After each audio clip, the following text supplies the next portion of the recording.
Hello guys, this is your friend What If Naruto, and we are back with a new fanfic. Which is What If Emperor Naruto rules the world and has two wives part 1. And if you enjoy this fanfic, then please press the like button and subscribe to my channel for more fanfic like this.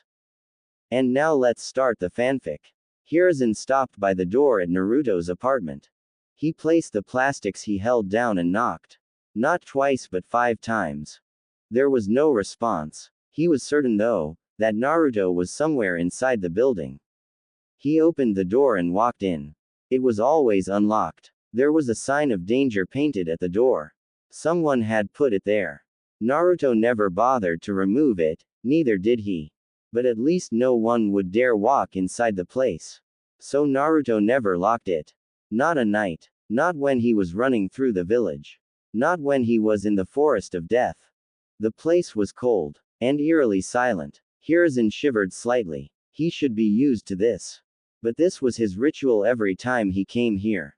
He'd brought in a TV, just maybe to give it some life, but Naruto hardly used it.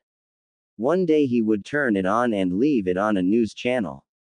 When he comes back, it is going to be on the same channel, remote still where he left it.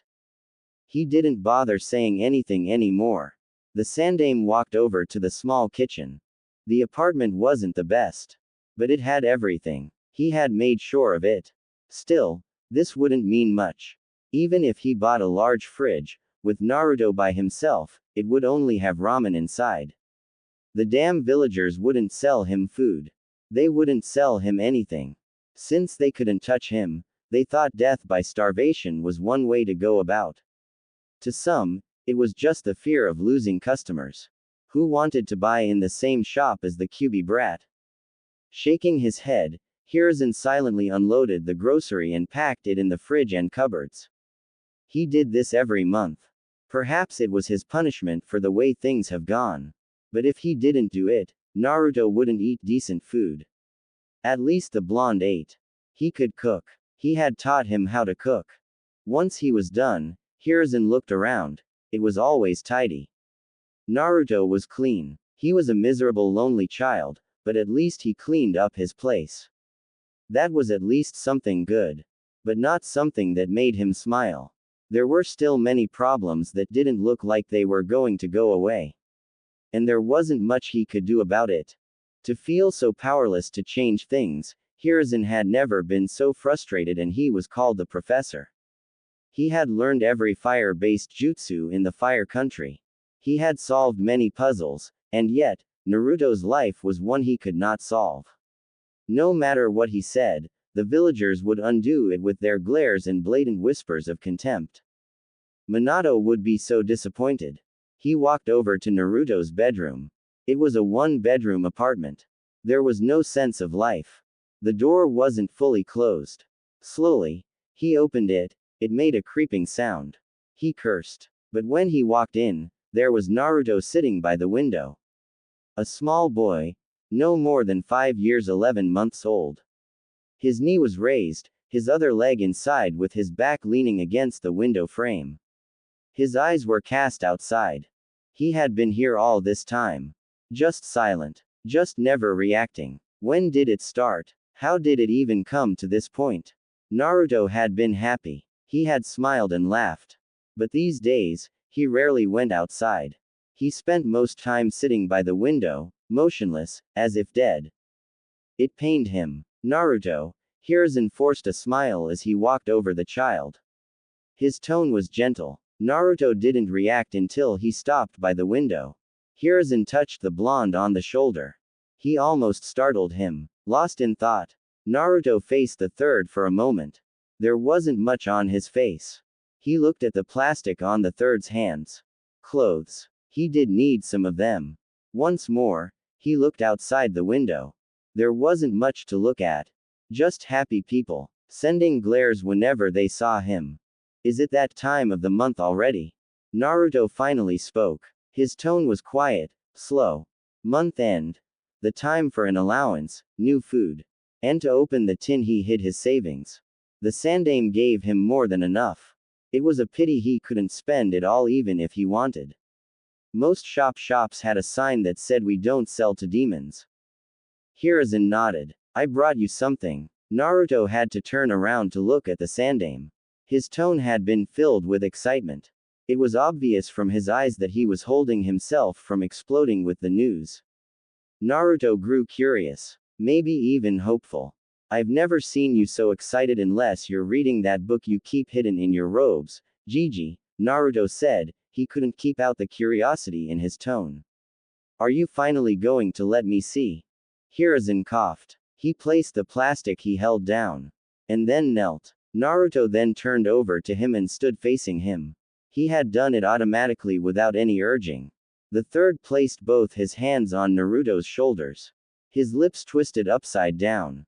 He was apologetic. I'm sorry for not having done this earlier, Naruto. He stared into those confused blue orbs for a moment before pulling Naruto into a tight hug. I am sorry. Naruto stiffened sharply. He wasn't used to this. His personal space intruded. When the sandaime didn't let go, his hands slowly moved and he wrapped them around the old man. Warmth. It was a beautiful feeling.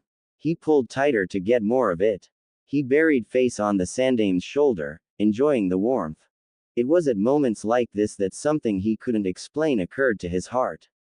His eyes usually water. But the feeling was good. He didn't always get it. But it was good. He couldn't explain it, but he didn't dislike it, even though it nearly brought him to tears. You're going to suffocate me, Naruto. I'm still an old man, the sandaime said with a chuckle before pulling away. Naruto smiled. Yes, he smiled. It was an embarrassed smile. Sorry, he murmured. Hiruzen was happy to see that smile. He cherished it for a moment. There was truly hope. Not all was lost. Yes, there was hope. Listen very carefully, Naruto. You are not going to tell anyone what I am going to tell you, and you will not show anyone what I am about to give you. He paused. Do you understand me? Naruto didn't have anyone he could tell. He had no friends. He didn't have family. He was alone in this world. Maybe he could tell the old man at the ramen stand, but that was that. Yet, he was confused. Why would the old man say he couldn't tell anyone when he had no one to tell? It wasn't by design of an obsession with solitude. He had tried. He has wasted so many hours and days chasing friends. Even if he made them for a couple of minutes, their mothers would come and drag them away. Don't play with him. Don't talk to him. They would say. It hurt him. It seriously wounded him. The last friends he had made tricked him. They saw he was too eager to make friends and then tricked him. They had sent him to the forest of death.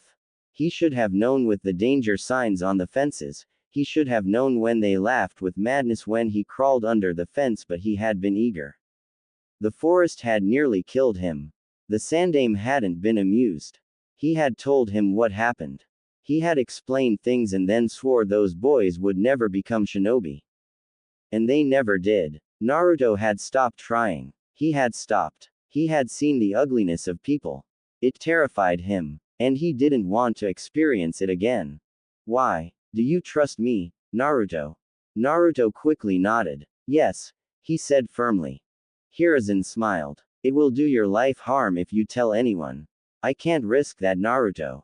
I cannot risk anything happening to you. There was the chance that people would make connections. No, they would make connections. He wasn't worried about the Yondaime's enemies. He was worried about the villagers. They could reject the truth and try to harm Naruto for claiming otherwise. It wouldn't be pretty. He took out a picture from his robes. It wasn't framed. He handed it over to Naruto, who grasped it with both his hands. He was trembling. That, Naruto, is a picture of your mother. She was carrying you when it was taken. Like I told you, she died during the Kyuubi rampage. Mother. His mother. Her hair was red. It was that crimson color. Dangerous color. He was blonde. Naruto didn't question it. For the first time in his cold, brutal life filled with loneliness and contempt, Naruto had a mother. He had a mother. He wasn't the spawn of a demon. He wasn't the Kyuubi. He was born of this woman. This beautiful woman. The picture. He held it against his raging heart and walked over to his bed. He sat down. He had a mother. Those words repeated 1,000 times inside his head. Until tears rolled over his eyes. He made sure he didn't water the picture. Naruto felt happy. He felt relieved. He felt as if something had closed in his heart. Hiruzen took out a shirt from the clothes he brought. He looked at the Uzumaki symbol for a moment before nodding his head. If it was going to bring Naruto happiness, then he would do it. He sat beside the blonde, but didn't say anything. Not until a couple of minutes passed. He didn't want to ruin the moment. Hell, and Anbu even came before him to tell him there was an urgent meeting with his advisors, but he brushed it off. It could wait. He had much more important matters to deal with. Her name was Kushina. Kushina Uzumaki. The same name as his. Uzumaki. Naruto stared at his mother. But he listened to the Sandaime Hokage attentively. He didn't want to miss anything. Most of your clothes have this symbol. You can see it even in Konoha's Jonin vests at the back. This is the symbol of the Uzumaki clan.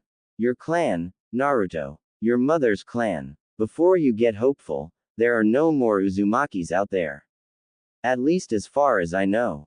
Your ancestral home, the home where your mother came from, was destroyed during the Second Shinobi World War. He went on to tell Naruto the fame of the Uzumaki clan, its history with the Senju clan. He told the blonde most things. It wasn't a happy thing since the clan was destroyed and Uzu was nothing more than just ruins. But he believed it would give Naruto a sense of belonging. No matter what people say to him, he would know he came from somewhere and his mother once belonged to a prestigious clan. Gigi, will you take me to Uzu? I want to see it. I want to see it. He said those words with hope and excitement. Hiruzen frowned, but he didn't let it show to Naruto. Perhaps if he saw it, he would fully believe. It was one thing to be told about something than seeing it yourself. I will clear my calendar and take you there, but, he pressed his index finger on his lips. Don't tell anyone about it. When we go, it will be just the two of us. No one in this village will know. Naruto nodded vigorously. He would not tell a soul. End. Naruto had his eyes closed, standing on a tree branch in the middle of a forest, feeling the pressure of the wind. When it came to hiding his presence, Jiraiya was a master. To suggest that the perverted geezer learned this trade in order to peep would not be far off. Jiraiya had perfected jutsus for his lustful desires. He could deprive himself of sleep trying to figure out the defenses of a hot spring that was locked away to hide from perverts such as him. He didn't open his eyes when the Sannin flashed on behind him, in midair. His right foot blasting the airwaves as it moved towards the back of his head. On his left hand, Naruto held a kunai before ducking under the fast-coming kick. The moment it went above him, his body twisted in blinding fashion while he leapt into the air, getting away from the tree branch. Jiraiya grinned as Naruto faced him. He could see the kunai on his left hand. Naruto was deadly precise with those. It was always coated with chakra. Without blinking, the blonde flung the kunai. The hand movements weren't extreme. It just seemed as if he was flicking it. But the speed in which it traveled was dangerously fast. The grin on his lips disappeared. The toad sage bent his body backwards, his head facing the heavens as the kunai blasted past him. He felt the wind brush his face as it went by. The kunai hit a tree, blasting past it. Jiraiya didn't have the time adjust his body as Naruto flashed above him, a Rasengan on the palm of his right hand. He cursed the blonde's speed. The Rasengan was slammed into his chest. When it connected, the Sannin exploded into puff of smoke. Kaden. Fire dragon's breath. Jiraiya breathed out a stream of crimson flames from his mouth. He was standing on the ground, looking up as the flames rushed up towards Naruto who was still floating in midair, body positioned slightly horizontal after the momentum of his Rasengan. Looking at the incoming flames, Naruto moved his right hand across his chest. He closed his eyes, and then snapped his fingers. A wave of his chakra was released from his fingers. It was invisible to the eye. The wave covered a certain distance but what it did was blast the oxygen away. The effect lasted for no more than 2 seconds. The flames that had been coming towards him simply died off, just like that. It was the weakness of flames. They needed oxygen to burn. Regardless of power and speed, as long as there was no oxygen, the flames would not burn. Ah, he loved his jutsu. You're wide open, Jiraiya announced. He was on Naruto's right side, still in midair. There was no more warning when his right foot slammed onto Naruto's shoulder, sending the blonde flying away. As the force of the kick carried him, Naruto avoided wincing. Jiraiya's physical attacks carried a brutal kind of strength. He flipped several times with his senses fully functioning. As he was about to pass a tree branch, he stretched out both his hands and grabbed it. He attempted to swing forward but Jiraiya once again appeared. The Sannin was right in front of him, the man punched him on his chest. When the brutal punch connected, Naruto burst into a cloud of smoke. Jiraiya frowned before flashing away. He landed on the ground and leaned against a tree trunk. His eyes flashed open when he sensed something coming in fast. He couldn't react when a kunai went through on his right, it cut slightly his cheek before piercing through the trunk of the tree.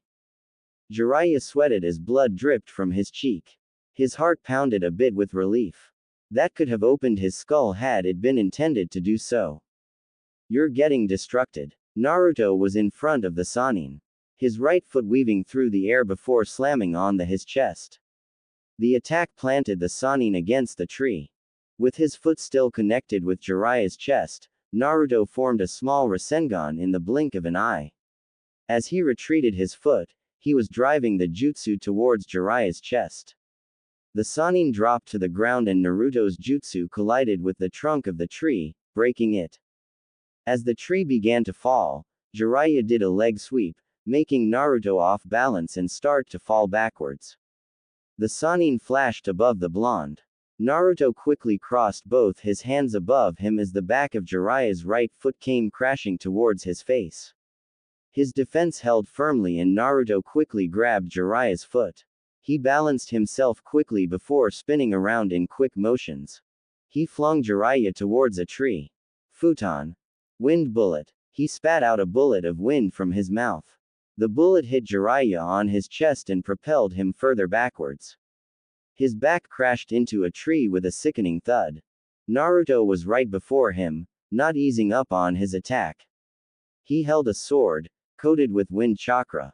He swung it horizontally and seemingly cut through both Jiraiya and the tree, but the Sannin turned into a log. Jiraiya was behind Naruto, crashing down.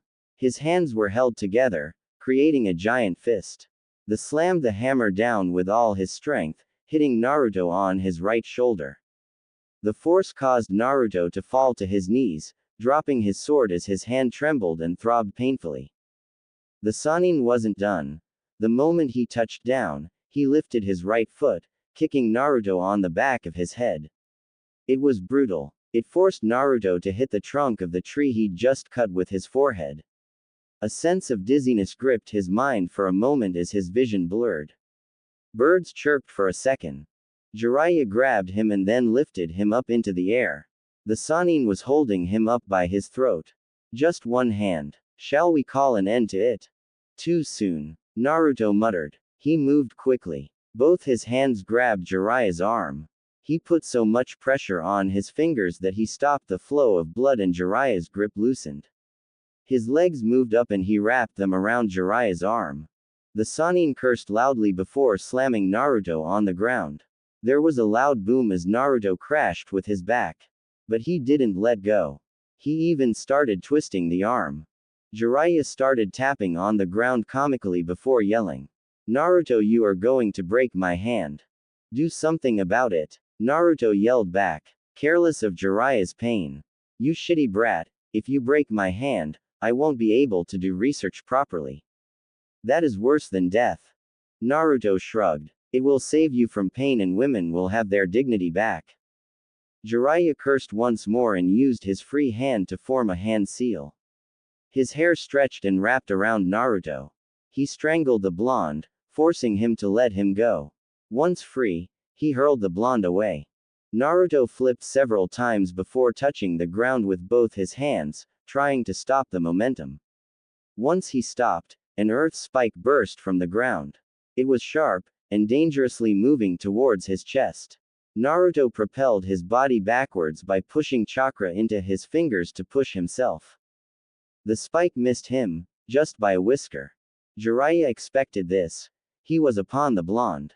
Twisting as he moved, he channeled chakra onto his fight foot and then slammed it on Naruto's face. The kick picked the blonde off the ground, but before he could do anywhere, Jiraiya grabbed his right foot and then twisted him up before hurling him towards a tree. Naruto didn't have enough room to balance his body, and so he crashed into the tree with his back. The Sannin appeared in front of him, driving his punch towards his chest. Jiraiya sensed a spike of chakra and tried to retreat. The blonde burst into a swirl of hundreds of small wind blades.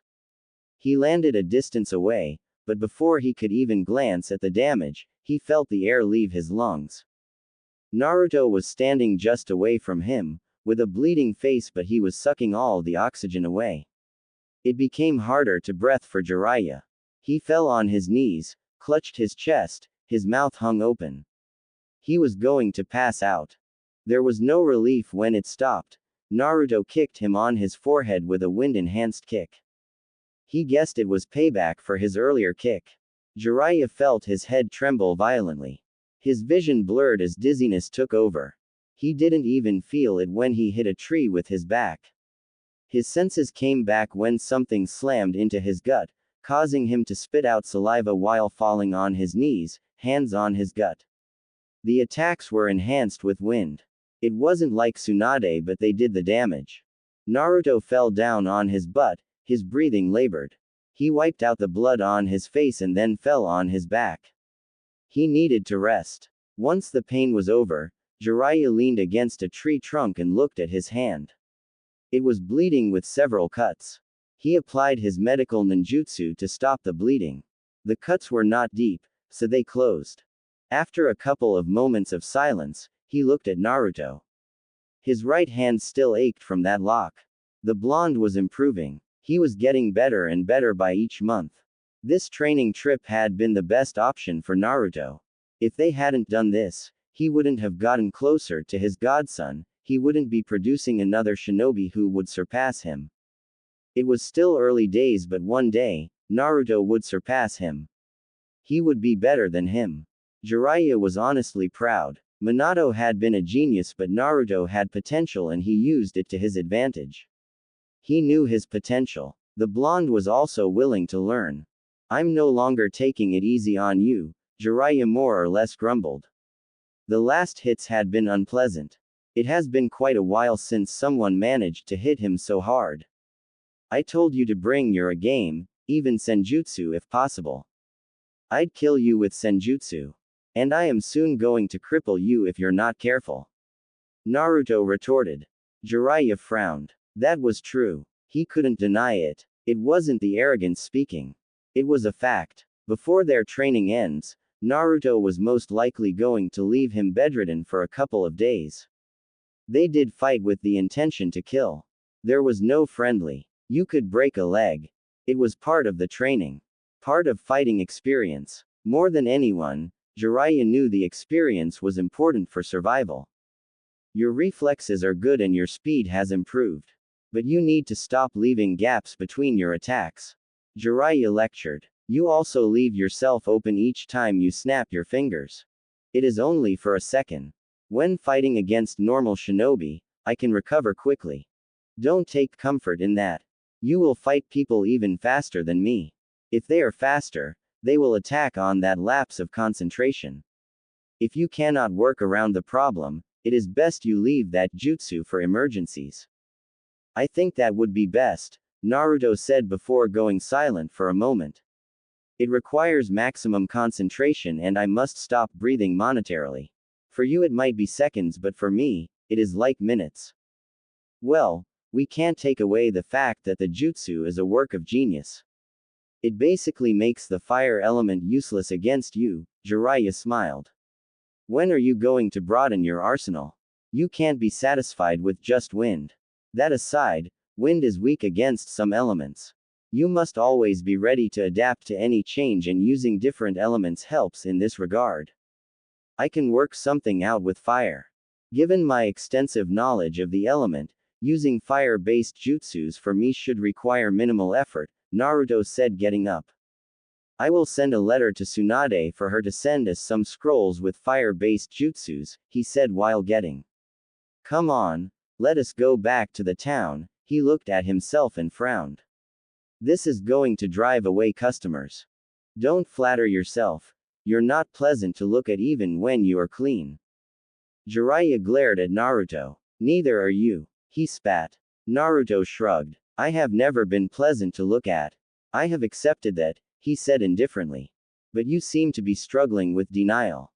You should sit in a dark corner and repeat after yourself, I'm not pleasant to look at, I'm not pleasant to look at. I know it will finally click in. Jiraiya didn't ease on his glare. The cold dark humor. Sometimes Jiraiya questioned Naruto's sanity. But he knew there was no harm. He was used to it. They would be laughing any moment. It has always been like this. At least he was with his godson. Who else did he have? The sandaime was gone, and that had truly shattered the blonde. The old man was everything to Naruto. And when he died, without saying a word to him, Naruto has suffered. And then there was Sasuke. The cursed Uchiha. Thinking of him made Jiraiya angry.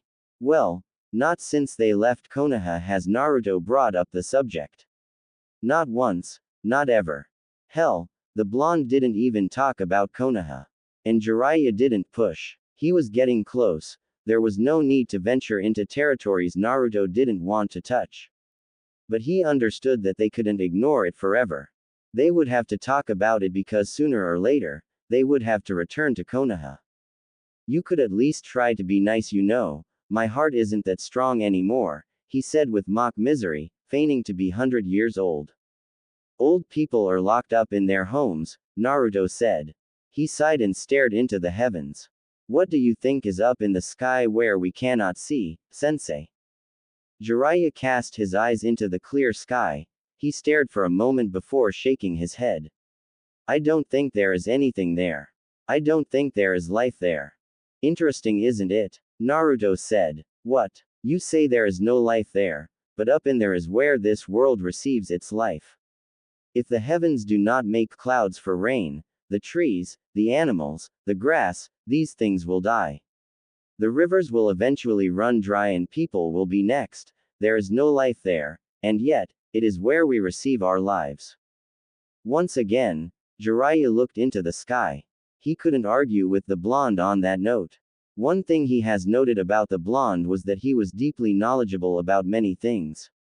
And he knew how to apply his knowledge. Perhaps it was the wisdom he gained from spending much time with the Sandaime Hokage. When you spend time people, something about them also rubs off you.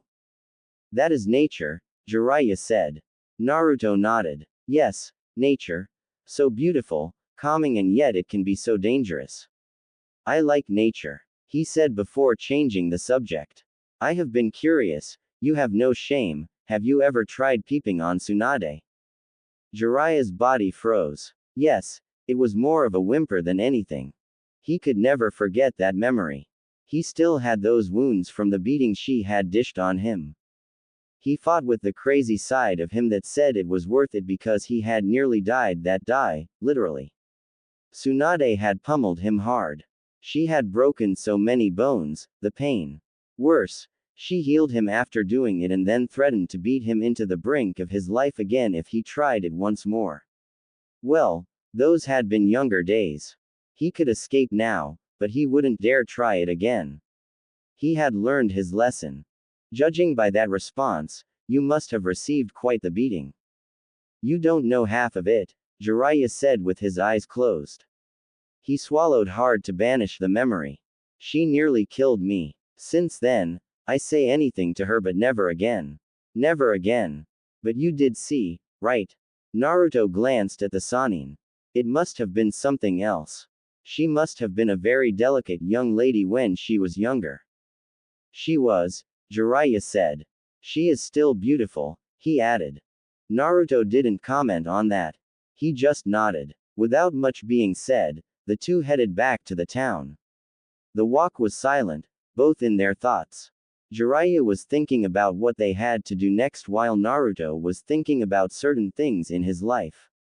Once they reached their motel, Jiraiya took a shower and changed his clothes. There was no need to rest for the Sannin, he was going out and likely not to return for the night. Naruto didn't question it. He knew what the Sannin was going to do. They had chosen this town because of its fun activities. There were casinos, brothels. Jiraiya's kind of hunting ground. He loved places like this. He always danced with joy when he thought of what kind of material he was going to gain through his peeping work or getting drunk with young girls who giggled and laughed hysterically whilst he tells them his legendary stories. The man walked out of the bathroom, already grinning madly. You could see it in his eyes, his body language. He was going to have fun. Well, the past 4 days had been spent training vigorously. The man probably felt he needed to reward himself. Jiraiya contained himself and walked over to the window. He opened it and then turned back to face Naruto. We are going to leave this town in the next couple of days, he said a bit seriously. They never stayed at one place for too long. The longest they had stayed was 2 months. They were always moving around, seeing different places. Sometimes they didn't even camp with people. They would stay in the middle of nowhere. For survival, it was hunting. They always made sure there was water close if they were going to camp in the middle of nowhere. We have stayed long enough and I am certain that by tomorrow, you'll no longer be able to walk in the streets without women chasing after you along with their husbands. Jiraiya glared at Naruto. It had happened at their last village. It hadn't been fun and he had been forced to depart early. He was surely not going to return to that village again. He would be burned on a stake like a witch if he returned to that place. There were wanted posters of him in good spots. And whose fault was it that I was nearly killed? Naruto shrugged. You left without giving me money for food. What was I supposed to eat? You're a man, you need to make a plan and you didn't have to expose me like that. I wouldn't need to make a plan if I wasn't forced to use my money to bail us out after you lost your wallet when running away from one of your conquests. Jiraiya smiled. Remembering that day, that had been truly a good day. That woman had assets as big as Tsunade's. She was just sitting there in the water, never minding her nudity, doing things to herself. Jiraiya had never been quite pleased. Anyway, he fought the blush gracing his cheeks. When I come back, you must be ready. I will look for a mission you can do. This time, it will have to be difficult. Naruto sighed. So, you'll be gone for a couple of days. The Sannin nodded. He took out his wallet and stared at his money. He glanced at Naruto and then his money. He frowned. If he didn't give enough, Naruto was going to hunt him down and ruin things for him. He counted a few bills and put them down. I put enough for food and some fun, he finished with a grin. With that, he jumped out of the window and was gone. Naruto shook his head and walked over to the window. He leaned against the window while sitting down, his right foot close to his chest with his left touching the floor inside. He rested his right hand on his knee and stared down at the streets. This was his comfort zone. How many days has he seen, sitting like this? He couldn't remember. They were too many to count. Almost all days he had a window, he performed this ritual. The streets filled with people. Mothers walking with their daughters, boys chasing each other, drunkards, walking past with a stench that turned people away. He saw this scene almost every day. Yet he was never tired of seeing it. The past 16 years of his life have never been dull. There was always something happening. Had it not been for the old man, it would have been chaotic at best, but when he saw those mothers, he remembered his own mother, the woman who gave birth to him. Now he knew he had a father. The Sandaime had left it as his last revelation before he died, a painful experience that had been losing the one you loved, the one who saved your sanity. Jiraiya had come in, talked to Tsunade, and he was taken out of the village after a couple of months of misery and solitude. For more than 2 years now, he has been running around the elemental nations with the Sannin. He has seen many things. Many people, the shamefulness of Jiraiya, and he had learned to drink. He had learned to speak to women. He was still young, but his body was growing fast. Then again, the old man had always ensured that he ate healthy. After an hour, a bird flew over to Naruto and landed on his right shoulder. He stood up and walked over to a small wooden table in the wide room and sat on a cushion. He took the scroll it carried and the bird flew over to the window. It stood there, as if standing watch. It always did that each time it came. Naruto opened the small scroll and channeled chakra through it. Another scroll appeared in a puff of smoke. It was another storage scroll. He channeled chakra on the seal and then 5 mountains of papers appeared in a puff of smoke. He blinked. Work. It always came for him wherever he was. For 5 hours straight, without a break or anything, Naruto worked through the papers. Once done, he sealed them in the scroll and snapped his fingers. The small bird flew over to the table. He wrapped the small paper on the container on its leg. Do you need something to eat? It nodded its head as if it could understand his words. Naruto smiled and stood up. He returned with a small cup of water and fresh bread. The bird ate and then drank. If you drank, I'd give you some sake as thank you. The bird seemed to shake its head as if to say, alcohol. No thank you. Naruto laughed. Safe journey, he said. The bird made a sound before flying away. The sun was already setting, it would be night soon. He couldn't sit here forever, he would lose his mind. Naruto went over to clean himself and then changed his clothes. Once done, he took a nap. By the time he woke up, it was dark outside. He pocketed the bills Jiraiya left him and put his hands on his pockets before walking out. He was already familiar with the town. He knew where to go, but it usually depended on where the wind was blowing. His mind wasn't focused on the road ahead, so he only blinked when he stopped at a bar. He could hear the music blasting from inside, voices of male and females. Miserable people having fun and happy people expressing their joy. To be human, to be alive. People came here. There was a guard at the entrance. It was to guard against children walking inside. The young ones had a rebellious streak about them. They liked the joys of the adults. The forbidden ecstasy always seemed to be too attracting to humans. Naruto just still 16, still underage, but he was a shinobi.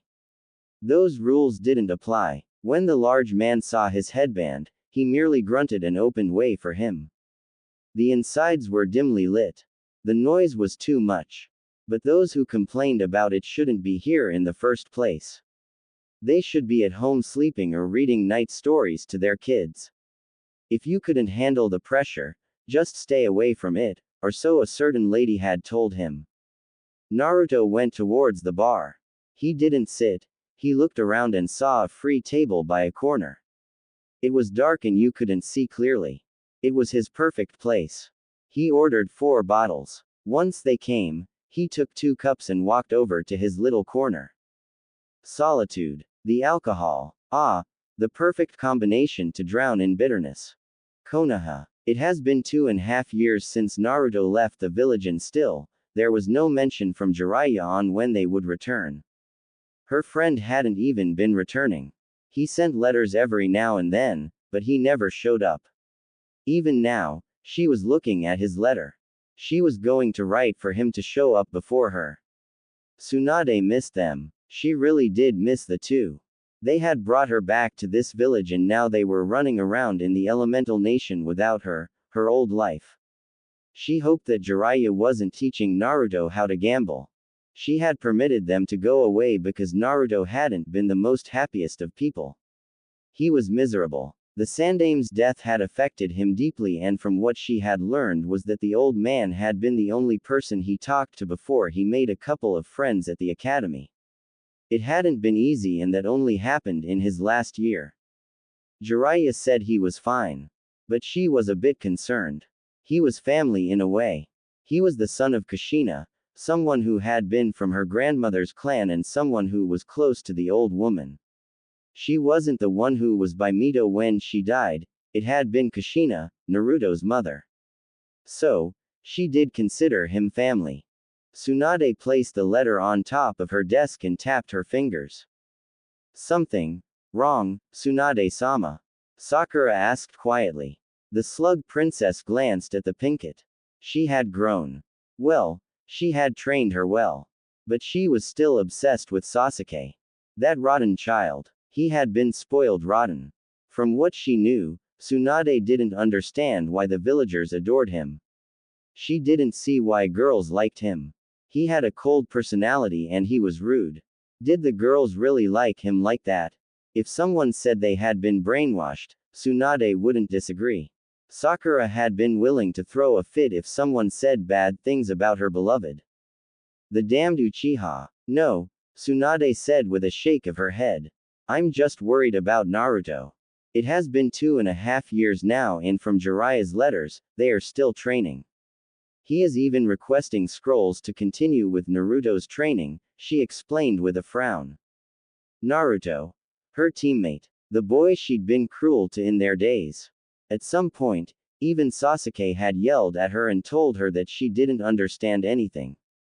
She didn't know anything. Sakura had been hurt but she hadn't understood why Sasuke gave her that reaction. Now she did. She had been cruel to him.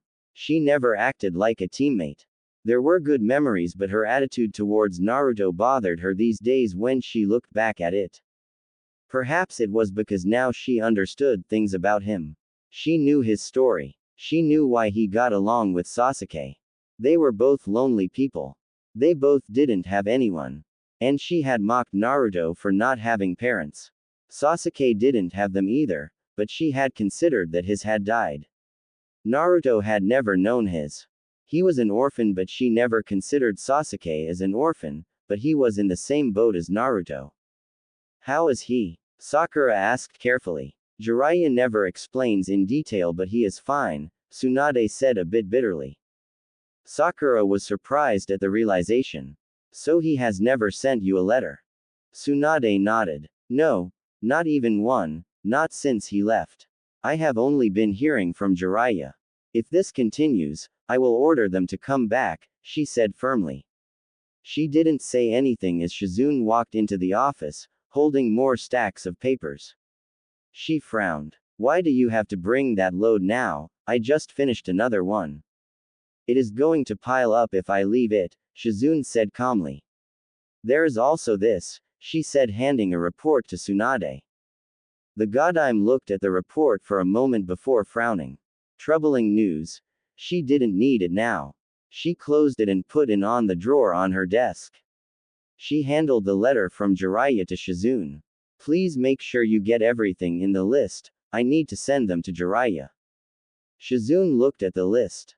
She left quietly without saying another word to Tsunade. Once Shizune was gone, Sakura took the opportunity to ask. Anything on Sasuke? She asked hopefully. Her eyes widened, she didn't want to miss anything on Tsunade's face. Tsunade shook her head. Still nothing. Well, he is with Orochimaru, he is rather difficult to track down, she frowned. But we must find him. The time is coming for Orochimaru to change bodies and if we don't act, he might take Sasuke's body. That will be over for the Uchiha. Sasuke-kun won't let that happen. Sakura said firmly. When Tsunade merely stared at her, she sunk down a bit and became nervous, and worried. Do you think he will? That is the only reason Orochimaru gave him the cursed seal, Tsunade said. That aside, Naruto did say Sasuke said he was going to sell his soul to the devil to get the power to kill his brother. If it means giving his body to Orochimaru to kill Itachi, then he might do it.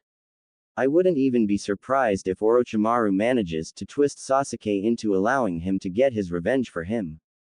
For a moment, Sakura's body froze. If that happened, she would never see her beloved. He would become Orochimaru. They really had to find him. If Tsunade wasn't winning, she would look herself. Can't you ask Jiraiya-sama to do something? I didn't want to burden him, but it looks like I don't have a choice. Tsunade said. 4 days after Jiraiya left Naruto. It was in the afternoon when Jiraiya returned. He found Naruto sitting motionlessly by the window. Perhaps it was something they had in common, but he never sat there like he was dead. Naruto never even used the window like the door. Never ever. Jiraiya had never seen it. Even when he was sitting there and had to go out, he would out through the door. It was strange, but Jiraiya never questioned. That took you long enough, Naruto said without turning to face the Sannin. I'd stepped out of the town to receive some information. Jiraiya said as he sat down next to Naruto. He had his back leaning against the wall, the blonde on his left side. You know my network is very busy. I know, you sometimes leave for a month chasing shadows, Naruto responded. He glanced down at the Sannin for a moment. What did you discover this time? Jiraiya realized, there was no hint of curiosity. Naruto was rather good at it. He was never too eager to learn anything. Even when he was asking things considered secrets, he never showed you how interested he was. Sometimes it made it difficult to tell if he was serious or not. Jiraiya had learned to just share or say he didn't have to know. If Naruto was asking, he wanted to know. It is about Uzu. He looked up. To see Naruto's reaction, there was nothing out of fashion. My ancestral home, Naruto said a bit lazily. There were many rumors going on about the land of whirlpools. The village had been reborn, but no one knew who did it and how it came to be. Suddenly one day, people just heard the rumors and the wave country confirmed it because they traded with the village. What bothered people was that the land was being led by the unknown, someone who was called the Emperor. No one has seen him, not even the people within the village. Considering how the village saw its end during the Second World War, I'm certain some people are very nervous. Naruto added, his blue eyes staring outside once more. Jiraiya nodded. The village had been destroyed. It hadn't done anything to anyone. The Uzumakis didn't fight in wars. They were a peaceful nation, but yet, they were powerful. People were nervous about their power and ended up plotting their complete destruction. Now, there were just remnants of the clan. But with the village restored, did it mean that there were many other survivors of the clan out there and they had regrouped? Iwagakure is the one that is most agitated. Jiraiya said. They are concerned because if really it is the Uzumaki, they might have an enemy with a grudge. That is one way to look at it. Naruto said. Jiraiya raised an eyebrow. He would not forget, Naruto was Uzumaki. Even though he didn't live there, it was still his ancestral home and his mother had come from there. How would you look at it? Naruto shrugged indifferently. My clan was peaceful, they did not support wars, and they did not fight. They were allies of Konoha but never partook in the wars. They didn't start trouble with anyone. They were hidden in their village, minding their own business, and yet some people felt threatened by them and decided to destroy them. What would you feel about that, sensei? There was no anger, no emotion, nothing in Naruto's tone. Again, Jiraiya couldn't tell what Naruto thought. As those blue orbs glanced back him, there was a hint of curiosity in how he would respond to the question. It is a difficult one, but you cannot say that what Iwa and its allies was just. It was wrong in every sense of the word. Yet, nothing was done, not even by Konoha. Again, Naruto looked outside the window. Our world isn't fair at times, sensei. People with power always do what they please. Sometimes, right is decided by those with power. I know that, believe me, I know, there was bitterness in Jiraiya's tone. This is why it is my desire to change this world. He said with burning passion. I admire your passion, sensei. I'm sure my father shared it as well. Of course, Jiraiya said with a grin. It is why he named you after the hero of my first book after all. Ah, yes, that book. You said my father liked it, I think I like it as well, perhaps for different reasons, but Naruto wouldn't say. What would you have done in that situation, sensei? In a world you desire, would you have allowed Iwa and its allies to get away with what they did? Their action was nothing but a slaughter of innocents. I say this not because it is my clan, but looking at it as someone who has listened to your desires. Jiraiya thought for a couple of moments before shaking his head. I don't know, Naruto. Iwa would say they were justified and they wouldn't back down. Anything more forceful would result in bloodshed. He said. But if you have listened me too, you will know that I still don't have answers. Naruto nodded. Which is indeed a pity, the blonde said. What of Kiri? They are the ones should be most worried. Kiri is a bit far and we don't generally go there. It was locked up in a civil war. But I heard that the war was over and that a new cage has been named. I'll go there sometime. Jiraiya said. Naruto didn't say anything else on the subject, he just nodded and asked. What is new in the information you received? Nothing much, there are still many things we don't know. Getting inside is near impossible. I'd have to go there myself. But since it is something that will require time, I can't do it now. I would have to be away from you for a long time, and there are dangerous spies get killed there, Jiraiya explained lightly. I want to focus on our training now. But I am checking Iwa's movements. What are they doing? Nothing as things stand, but they are watching. I wouldn't bet against them preparing naval forces to prepare for an invasion if they feel they might be attacked. Kill them first before they kill you, Naruto said. It was the cold truth. Jiraiya could only grunt in response. What would you do if it came to that? Naruto took his time before responding. I don't know, he said. You said we'd do a mission when we leave. The Sannin nodded. Are you ready? He asked. But let me correct you, I never said, we. Naruto looked at the Sannin curiously. Why don't I like the sound of that? Jiraiya smiled. There is nothing to worry about. Otogakur. Kukukukukukuku. Orochimaru laughed with throbbing joy, seeing Sasuke fight. He was sitting on his throne. The Uchiha was excelling and moving faster than he had anticipated. He had been right after all and the Uchiha was a good candidate. But then again, he was never wrong, was he? He was usually right because he made calculated moves. Kimimaro had turned out a failure because of his illness, but Sasuke was perfect. The Sharingan would finally be within his grasp and he would make sure that the body would last him. It was a pity he could not sit Sasuke on a chair, strap him up and then begin to bisect him to an up close to what actually happened inside the Uchiha's body. Well, he just had to be patient. He would do it once he gained the body. He didn't have a problem with cutting himself up. Orochimaru went through a fit of coughs coupled up with blood. He frowned. This body had reached its limits. He really needed another host. He couldn't move freely now. And very soon, he would be bedridden, unable to do anything. Kabuto walked up to him, medicine. Dutifully, the nin gave him his medicine before glancing at Sasuke who was fighting in the hall. He is improving splendidly, he said. Should we inform him of Naruto-kun's improvements as well? Orochimaru shook his head. Let us leave that for now.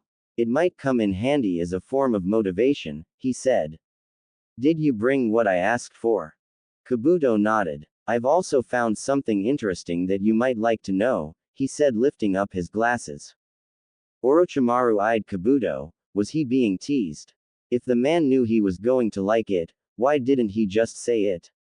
Kabuto was loyal but sometimes Orochimaru questioned it. He smiled. What is it? It appears that Gurren has once more surfaced in Uzushiogakure. Orochimaru blinked. Oh, that was indeed an interesting piece of information. His former number 2 had vanished from him along with that boy. He hadn't bothered chasing after them because they were no longer useful. Gurren had done what he needed her to do. Perhaps the only thing she could prove was that of danger to him was about what she knew. Well, she has been gone for about a year now, and nothing has happened, so he thought he was safe. That aside, he hadn't thought she had gone to join another village. Well, that could be troublesome since we don't know anything about the village, Orochimaru finally said after weighing up his thoughts. Have you sent someone? Yes, but they didn't come back. Well, it is interesting, Orochimaru. I could go myself, but at this point, I need to be by your side. A bitter reminder that he did need Kabuto at this moment. His movements were limited and very soon, he wasn't going to be able to do any by himself. The medicine wasn't for anything but pain. He couldn't stop the rot. So long as his soul remained here, the body would continue to break apart and he would experience the pain. Why didn't Kabuto just leave him?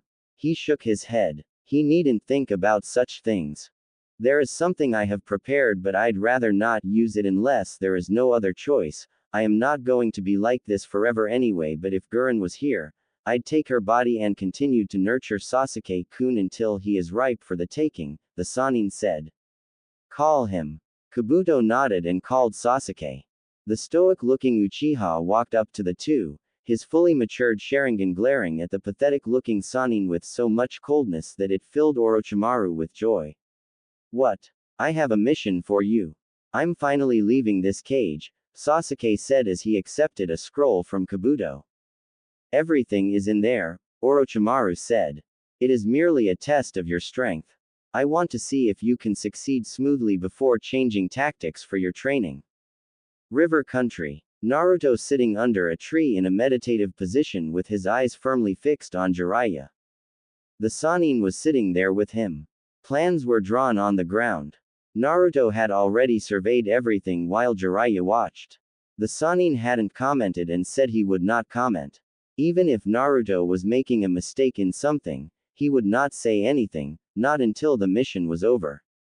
The Sannin had said he had to make sure no innocent person died, and if it happened, he would have to live with it because that was what happened. The village close to them was being occupied by criminals, scums who were here for the loot. The village of Takumi has sent for help and they had to remove the scums. Naruto had to do everything by himself. There were 30 enemies, but they were mostly just bandits. 10 were shinobi but nothing strong that would cause him trouble. The danger here was that he had to make sure that they didn't kill the village people. If he made the wrong move, they would kill them and the mission would be a failure. The leaders of the group were all located in a small bar having a meeting. This was a perfect opportunity to strike, when all leaders were at one place.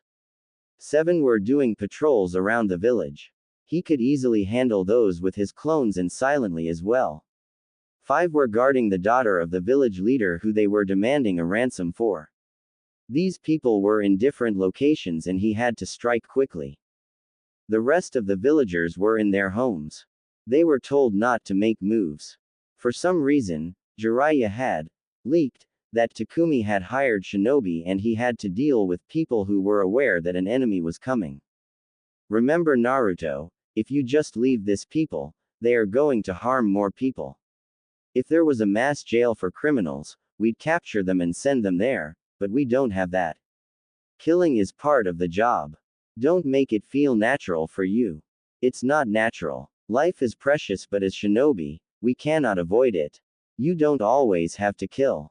You have to determine what is safer. Naruto had shed blood before. It had been horrible. He hadn't meant to do it.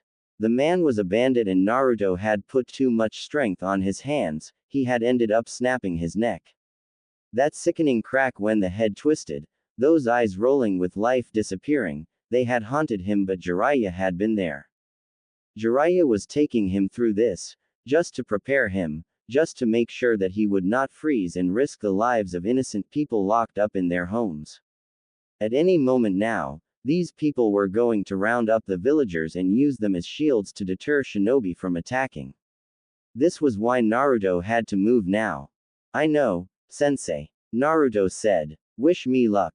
Just use your head. This isn't a battle that can be won because of physical prowess. You might have the power and still lose. Just know that you sometimes have to put aside all that power and use a kunai to get the job done. Naruto nodded. He stood up. 2 minutes. He said. A minute is more than enough for you. Jiraiya said. You have your shadow clones to help you. Since the enemy is weak, that is more than enough. But 2 minutes it is. Naruto stood up and jumped onto a tree. He would have preferred to just walk into the small village and crush the enemy, but he had to be subtle about things. There were not more than 15 houses here. It was a mining village.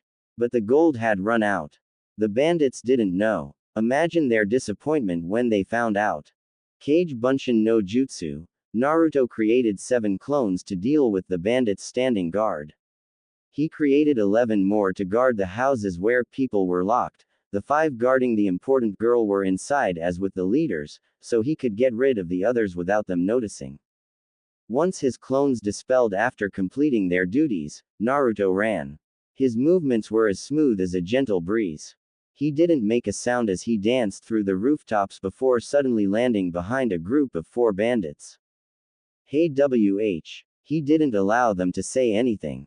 He moved in the blink of an eye, jumping over the man. As he was doing so, 3 kunais were fling in 3 different directions. The kunais hit straight on the foreheads of their targets. They pierced through. He landed on the man's shoulders, and placed his hand over the man's mouth to stop him from screaming. The others dropped to the ground, before he hit the man on the back of his head, knocking him out cold. The villagers would deal with him. Naruto left a clone to tie him up before disappearing along with small gusts of wind. The house he appeared in was a double-story house. His target was upstairs with her 5 guards. There were 10 downstairs, drinking while placing guards. They were laughing merrily while the villagers cried in their houses. There was no hope for tomorrow. They were thinking, at any moment now, they would be killed. Cold-hearted humans. But he had seen it, hadn't he? The ugliness of people. He had experienced it too, so he could understand. Naruto went behind the house and walked through the wall. He peeked through the window. The girl looked fine. She was small, crawled up in a corner, trembling in fear, tears in her eyes. People were truly ugly, weren't they? A little girl, an innocent child, and you did that to her. He had been innocent too. A child, younger than she was, and ugly people had tormented him. He needed to get in silently and time was ticking away. He held a single hand sign and used Shunshin to appear in the room.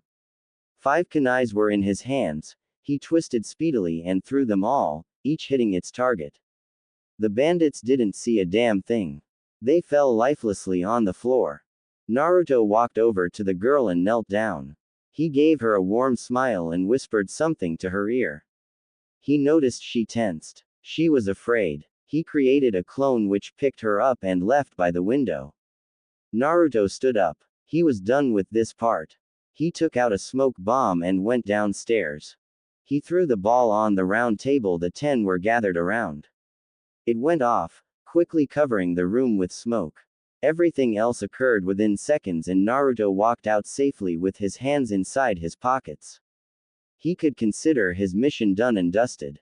He just had to interrupt a meeting, and with everyone else gone, he didn't have to worry about the safety of the civilians, but the clones would still keep watch of everything. Naruto had manners, unlike a certain pervert. So he actually knocked when he arrived at the door where the leaders of the bandits were gathered.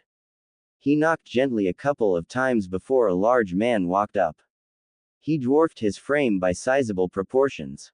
Even a Chunin would be afraid to face such a man whose face was a field of scars. What? The man demanded, glaring at Naruto. He then noticed the headband. They sent a brat. A brat? He looked insulted for a moment.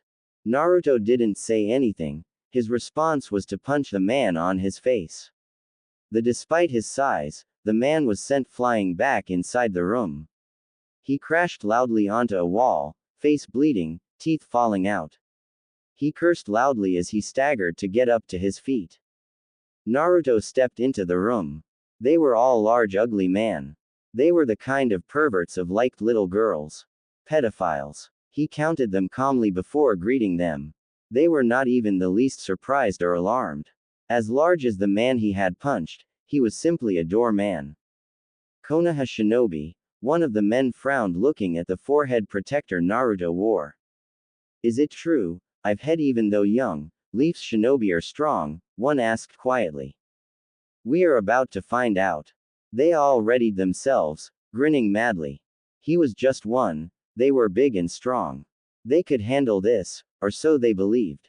Between mob justice and quick deaths, what do you prefer? Naruto asked in a calm tone. But a mob justice was no good, was it? Maybe the villagers would pay back the people who made them suffer, but it did nothing but incite violence in the hearts of people. Naruto nodded to himself. Although he offered that option, he wasn't going to go with it. Innocent people didn't need to dirty their hands. This was the duty of a shinobi. We pick neither option. The first one lunged towards him, attempting to plant the base of his foot on his face. Naruto sidestepped the large foot and raised his right hand, channeling chakra through it. He made a fast motion as if he was cutting something, and then blood gushed over from the man's knee. His leg was cut off from his knee. When the pain shot through, he cried painfully. "You little!" Another yelled, swinging a right hook. Naruto caught the man on his arm, having avoided the punch. Chakra was channeled through his fingers and he pressed. There was a sickening crack or bones breaking. The man cried out in pain while gritting his teeth. When the last man hovered behind him, Naruto slammed his elbow on the man's chest, knocking on the wind of his lungs. He was a shinobi, and he had to finish this. He took out 4 kunais from his pouch and did what he had to do. Once done, he breathed in and out to calm his nerves.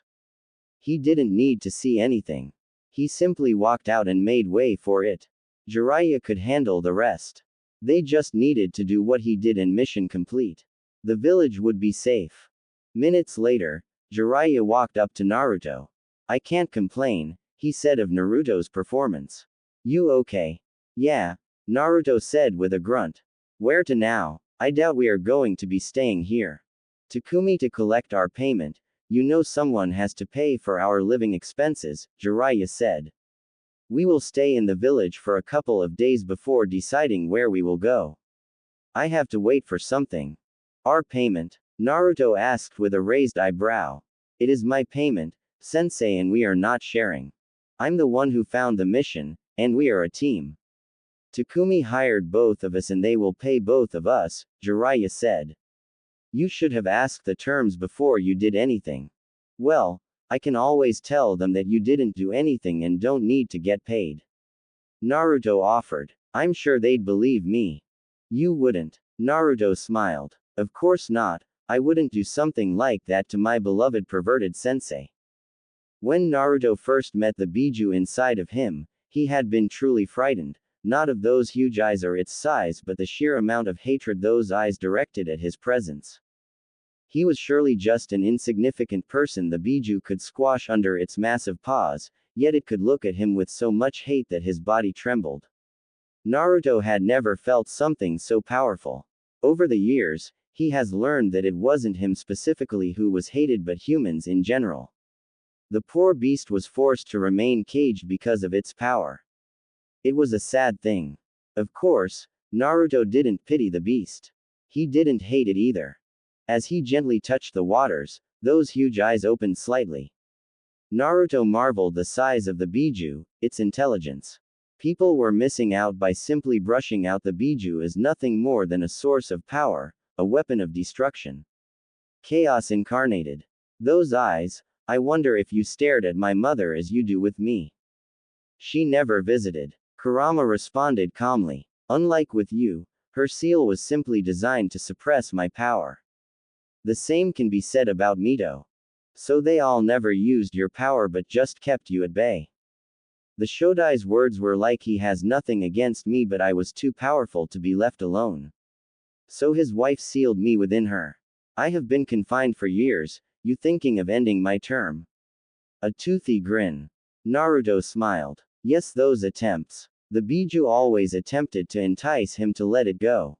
To free it so it can finally breathe in the oxygen it has been deprived of for many years. But Naruto wasn't stupid. He wasn't going to do it. Releasing the Biju meant his death. He did not have the full genes of the Uzumaki to survive an extraction as his mother did.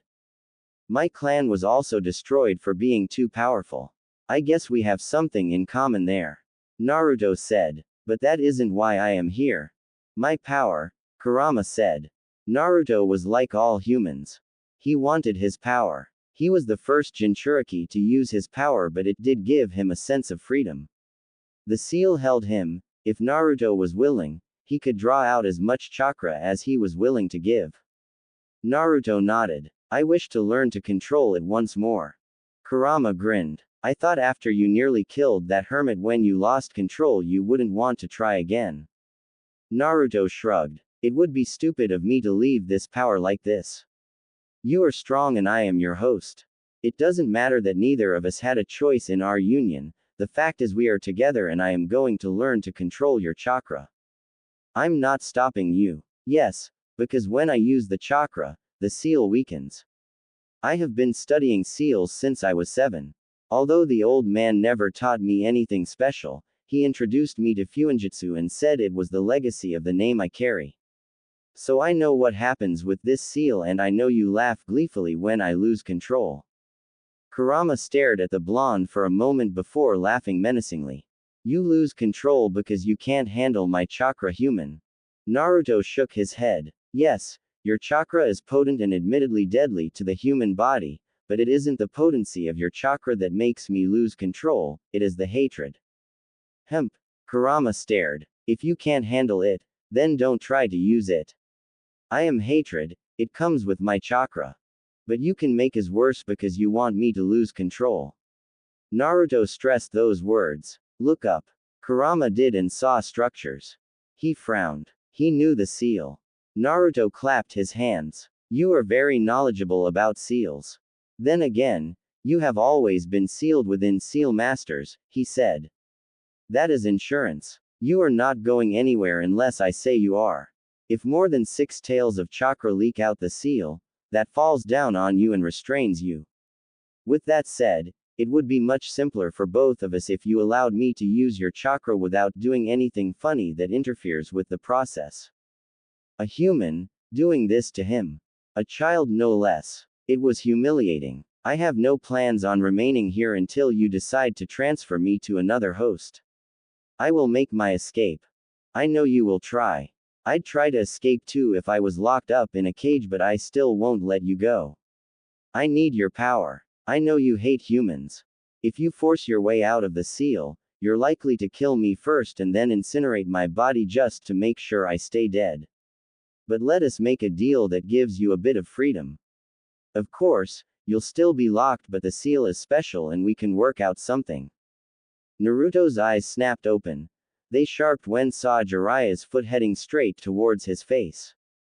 It was too close for comfort and he didn't want to get any unnecessary hits. He quickly fell backwards, lifting up his face while he raised both his hands. As Jiraiya's foot passed above him, he caught him just above his ankle. The Sannin raised both his hands up, surrendering. Naruto let go of the Sannin. Why are you attacking me? You were open. Jiraiya said with a shrug. Naruto stared. Is that how we are going to play it, sensei? If one is open we attack them. It's not a game but it's a one-way street exercise. I am the master and you are the student here, Jiraiya said firmly. He was certainly uncomfortable with the idea of Naruto being given the license to attack him if he was open. That's not fair, Naruto said. Here is my rule. To determine that you are still worthy to train me, I will attack you if you are open. I see no value if being helped on by someone weaker than me. Jiraiya stared. You still got a long way to go, brat, the Sannin said. He sighed and sat down next to the blonde. They were still in the river country. It has been a week and he already had plans. He would have liked to start with other things but there was something he had to do and it was important. Not to mention he still needed to see Tsunade. The woman had been forceful in her letter. He had to go before attending other agent matters that needed him and he couldn't do them with Naruto. But even if he was to leave Naruto, it wasn't going to be much of a problem for the training the blonde had to go through. Naruto did his own training when it came to ninjutsu. Even as his sensei, he only informed Naruto of the basics and the blonde did everything on his own. When they do get to fire, he would only teach Naruto the basics and a jutsu he knew. The blonde would learn everything by himself. He trained Naruto with taijutsu, kenjutsu and some genjutsu. Naruto was not that good with the latter, so they'd shelved it and focused on simply being able to negate them. Troubled, Jiraiya glanced at Naruto for a moment before shaking his head. No, he said. I was just sorting out my thoughts. What were you doing anyway? Ah, when you interrupted me, Naruto started. I was having a delightful conversation with the Kyuubi regarding the use of its chakra. You'd loosened the seal before to allow me to draw out as much chakra as possible, but there were massive negative consequences to this. Jiraiya frowned. He still hadn't even told Tsunade about the incident. She would freak out, possibly question why Naruto even needed to learn to use the Kyuubi's power. But he believed it was necessary. Why have so much power inside of you and not learn to use it? Besides, with the way Minato designed the seal, it was designed for Naruto to control the power. The key was for this purpose. The cage could still be unlocked while keeping the Kyuubi sealed. However, if Naruto was consumed by the power, the Kyuubi got free. Don't remind me about those consequences. The toads won't give me the key again after that incident, the Sannin grumbled. They'd questioned his decision. Well, he had been close to dying in releasing the Kyuubi at that time. If he had died, the Kyuubi would have escaped. Jiraiya laughed bitterly at the thought.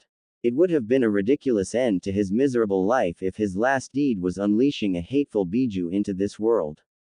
It would surely leave a trail of destruction on its path, and who would be blamed for it? Most of all, Naruto would be gone. He would have ended Minato's legacy. Naruto shrugged at this. He didn't need the key at this point. He had already copied it and memorized it.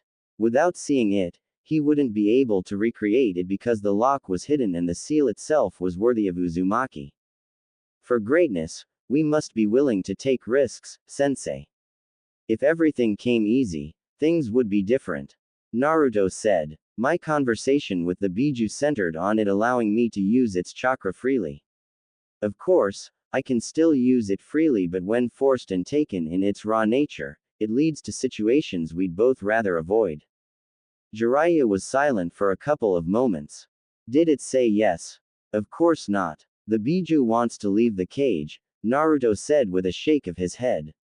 Even so, I still want to learn to control its power. We are fine with at least 2 tails, but anything more than that, it becomes a problem. I'm okay with that, but you must understand that power alone doesn't determine things, Naruto. You can control the power of the Kyuubi and still be unable to do anything. Naruto smiled. Sensei, you should know there is such a thing as soft power. Believe me, I know and understand it. Orochimaru doesn't use his physical prowess to entice his mad followers, he speaks to them, a language they can understand. That is politics. But the power of words cannot be underestimated. You can change things with words. You can influence how people look at things with your words. But as shinobi, there comes a time when words cannot save your life or protect what you value. That is where this power comes into play, don't you think so, sensei? Jiraiya nodded. Sometimes Naruto spoke volumes. Sometimes he spoke like someone who was much older. But he was just a brat. And of course, these were just moments. That is correct. I see sensei taught you valuable lessons in life. It was necessary, Naruto said with his eyes closed. The villagers glared at me with contempt, they said things in whispers and it crushed me. There were no jutsus there and yet my life could have been destroyed. That is just one practical example of how words can change things. The bitter days that he hadn't seen much of, Jiraiya cursed his cowardice. Had he been a little courageous, he would have bothered trying with Naruto, but he did not. Even when he came, he watched from afar. His sensei had asked him, "When are going to introduce yourself to Naruto?" It didn't have to be anything related to his parents. The third was his beloved master. Naruto could have understood without too many questions. But he hadn't. He had said he couldn't do anything good. Sensei was really good to you, huh? There was sadness in his eyes. Naruto nodded. He was my family, he said and paused. A minute passed before he spoke again. When do we begin? Jiraiya gathered his thoughts for a moment. He gave Naruto a scroll and explained. This contains what you need in order to learn how to convert your chakra into fire before learning to use fire-based jutsus. Like what you did when you learned to bend wind. Naruto shook his head. He returned the scroll back to Sanin. I know how to that. Jiraiya blinked. When did you learn? You have never even tried using fire-based jutsus when sparring with me. You always use wind. About a year ago, Naruto said with a shrug. I have been putting focus on learning to use wind chakra and controlling the air around me. This requires maximum focus. I couldn't allow myself to be preoccupied with something else. More than a year and he never said a word. Not a damn word. But then again, given that shrug, it was apparent that he didn't take it as something serious. You still don't know any fire-based jutsus. I have a good memory. I most certainly remember the hand signs you have used for your jutsus. But I haven't tried it, yet. Again, a nonchalant shrug. Jiraiya understood why Naruto never said anything. He didn't want to start learning to use fire-based jutsus at that time. We can't start your training now. The one about the Kyuubi. Why? We have to go our separate ways, Jiraiya said. I have some things to do and will be traveling a lot. You have to go to Sunagakur and try to finish your wind training there. The environment is very conducive there. I will send you a message once we are done and we can talk about concluding things. Last time I checked we didn't have a good relationship with the hidden sand. Suna had invaded the leaf and they had ended up fighting. He had fought and defeated Suna's Jinchuriki. Had Konoha had bad leaders, it would have certainly marched to decimate the sand. But good leaders avoided such bloodshed and were working on something else. That has been resolved, Jiraiya said. Tsunade soothed things out but there are still some people who are wary. They did betray us, they can do it again. At least some people are thinking that. Naruto looked thoughtful for a moment. Then I must confirm how things are there before they take things to the next level. My training is nothing more than convenience. Jiraiya grinned. You're not a bad student, he said. Kakashi always spoke about reading underneath the underneath, Naruto said with a shake of his head. The desert is going to be unpleasant. If you get caught in a sandstorm. But it should be fine. You can always consider it a training trip. You really do like trial by fire sensei. You threw me in a deep pit to get me to learn how to summon the toads, Naruto stared. One of these days sensei, you'll be drunk and wake up sleeping next to the old hag while posing. Jiraiya shivered at the thought of Tsunade seeing him before her when waking up. She'd kill him this time around. Let us not go that far, he said nervously. I sent a message to the Subaku family to inform them of your visit. I thought it would be suitable they know. Naruto nodded and looked up into the sky. I'll camp by the border tonight and enter the desert before the sun rises. He said. Don't try to learn using the Kyuubi's power there. We don't want you accidentally leveling Sunagakur to the ground. Jiraiya said. He could actually see that happening. The Kyuubi had enough firepower to do that. The only way he had managed to even survive was through suppressing the chakra. If not for Fuinjutsu, he would be dead, literally. We shall see. Naruto responded with a shrug of his shoulders. A day later. Hidden village in sand. Traveling documents. Those were essential. If you were going to walk through the gates of any hidden village, you needed them. It didn't matter if you were wearing a headband or just a civilian, you needed papers that showed who you were and where you come from. Security reasons. They didn't just want everyone and anyone entering their villages. Spies and dangerous criminals could walk through the gates if not watched, and that posed a serious risk to a village. Naruto looked up into the sky. This was his first visit in this village. He didn't know where to turn to. He didn't know anything. Perhaps this was why Jiraiya had contacted the Subaku family. Naruto didn't actually need them to get by. He could ask around. The wind around the village was pleasant though, a gentle breeze, a warm kiss of nature. It was unlike the desert. The wind was wild, untamed, a natural force of destruction. Certainly something that could destroy you. Listening to its whispers, how it caressed his skin, Naruto was tempted to dance right here and now with his bag hanging on his back. Someone hit him on the shoulder. That just ruined the mood. It felt like the wind suddenly disappeared on him. He looked at the man who had hit him, an apologetic smile.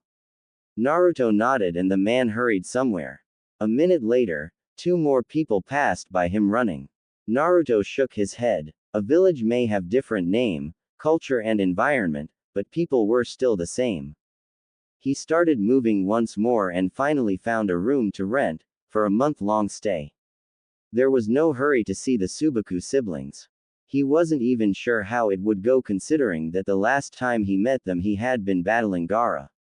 Well, at least it had ended up pleasantly. Naruto placed his bag on the bed and turned towards the window. His calling. It was high up in the wall. He frowned. He stepped next to the wall and placed his hand on it. He blinked before smiling. He almost laughed. He was thinking of creating a window that suited his needs. Was he that obsessive about this?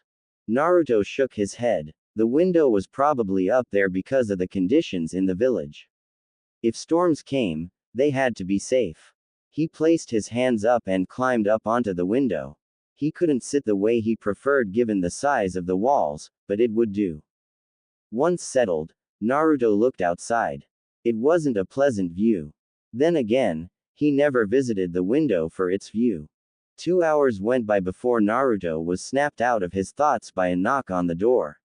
He thought about ignoring it for a moment. His sentimental time was being disturbed. Silently shaking his head, and went down and walked over to the wall. A young girl, who showed him the room, was standing there, with a warm smile. Sorry to disturb you, but I just wanted to see if would take your food here or if you would eat downstairs. Jiraiya was going to shout and curse, but Naruto would only smile. He was renting a room in a 5-star hotel. The Sannin would cry foul over his wasted money. Naruto was usually safe with the money the Sannin gave him. He rarely spent it all and the man was more than happy to take it back. So, just this once, he could live the life of a spoiled prince. I will come downstairs, he said. Can I also get a small table I can use to write on? I will speak to the manager about that. Thank you. The young lady gave him the eating schedule and before walking away. Naruto closed the door behind him and sighed. He should ease the tensions he felt on his body. Traveling in the heat of the desert is a bit rough. He would rest his body today and would go out tomorrow for training. Hidden Leaf. A bandaged Jiraiya was sitting by the window, with a frown on his lips. Naruto didn't do this to him. But Tsunade had to greet him by pummeling him. He couldn't do his job with his body in pain. It would be troublesome if he came across trouble when his body was still suffering from the effects of Tsunade's beatings. Well, he was used to it anyway. I can't believe you, you damn pervert. Tsunade sent a harsh glare towards her former teammate. Jiraiya moved slightly. He was ready to bolt through the window if Tsunade made a move. One beating was enough, he couldn't take another one. I just couldn't help myself, Haim. When I came in, I felt that I was being called. Being called my. Tsunade didn't ease up on her glare. For more than 2 years you don't come show up, and when you finally do appear, the first thing you do is go on a peeping tour. He didn't bother coming to see her. He didn't come through the gates. If it wasn't because of the complaints she had received, she wouldn't have known he was in the village until he decided that he was ready to see her. Didn't he know that she had missed him? Not that she would even admit that to him. He would never stop reminding her about it. There was also too much to talk about that could not be said through letters. It has been over 2 years, damn it. I was going to come, Haim, Jiraiya said lamely. But you didn't have to beat me like that and then tear my scripts. I'd been working on that for some time, he complained with a glare.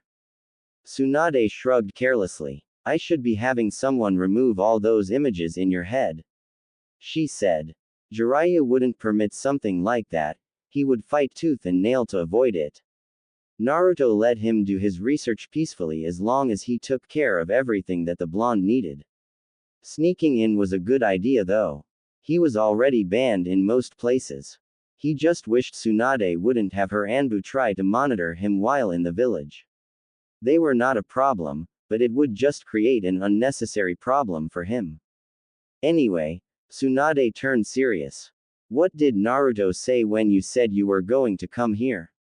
For a moment, Jiraiya thought of lying, but he chose not to do so. He wouldn't do that to Tsunade. Nothing, he said. Tsunade was silent for a few moments. At this point, it was getting dangerous, but she didn't want to get suspicious or cast doubts around Naruto. But he could not mope around forever. Or maybe he wasn't moping around but just had nothing to say. He hasn't had very good memories in Konoha. They certainly didn't give him anything.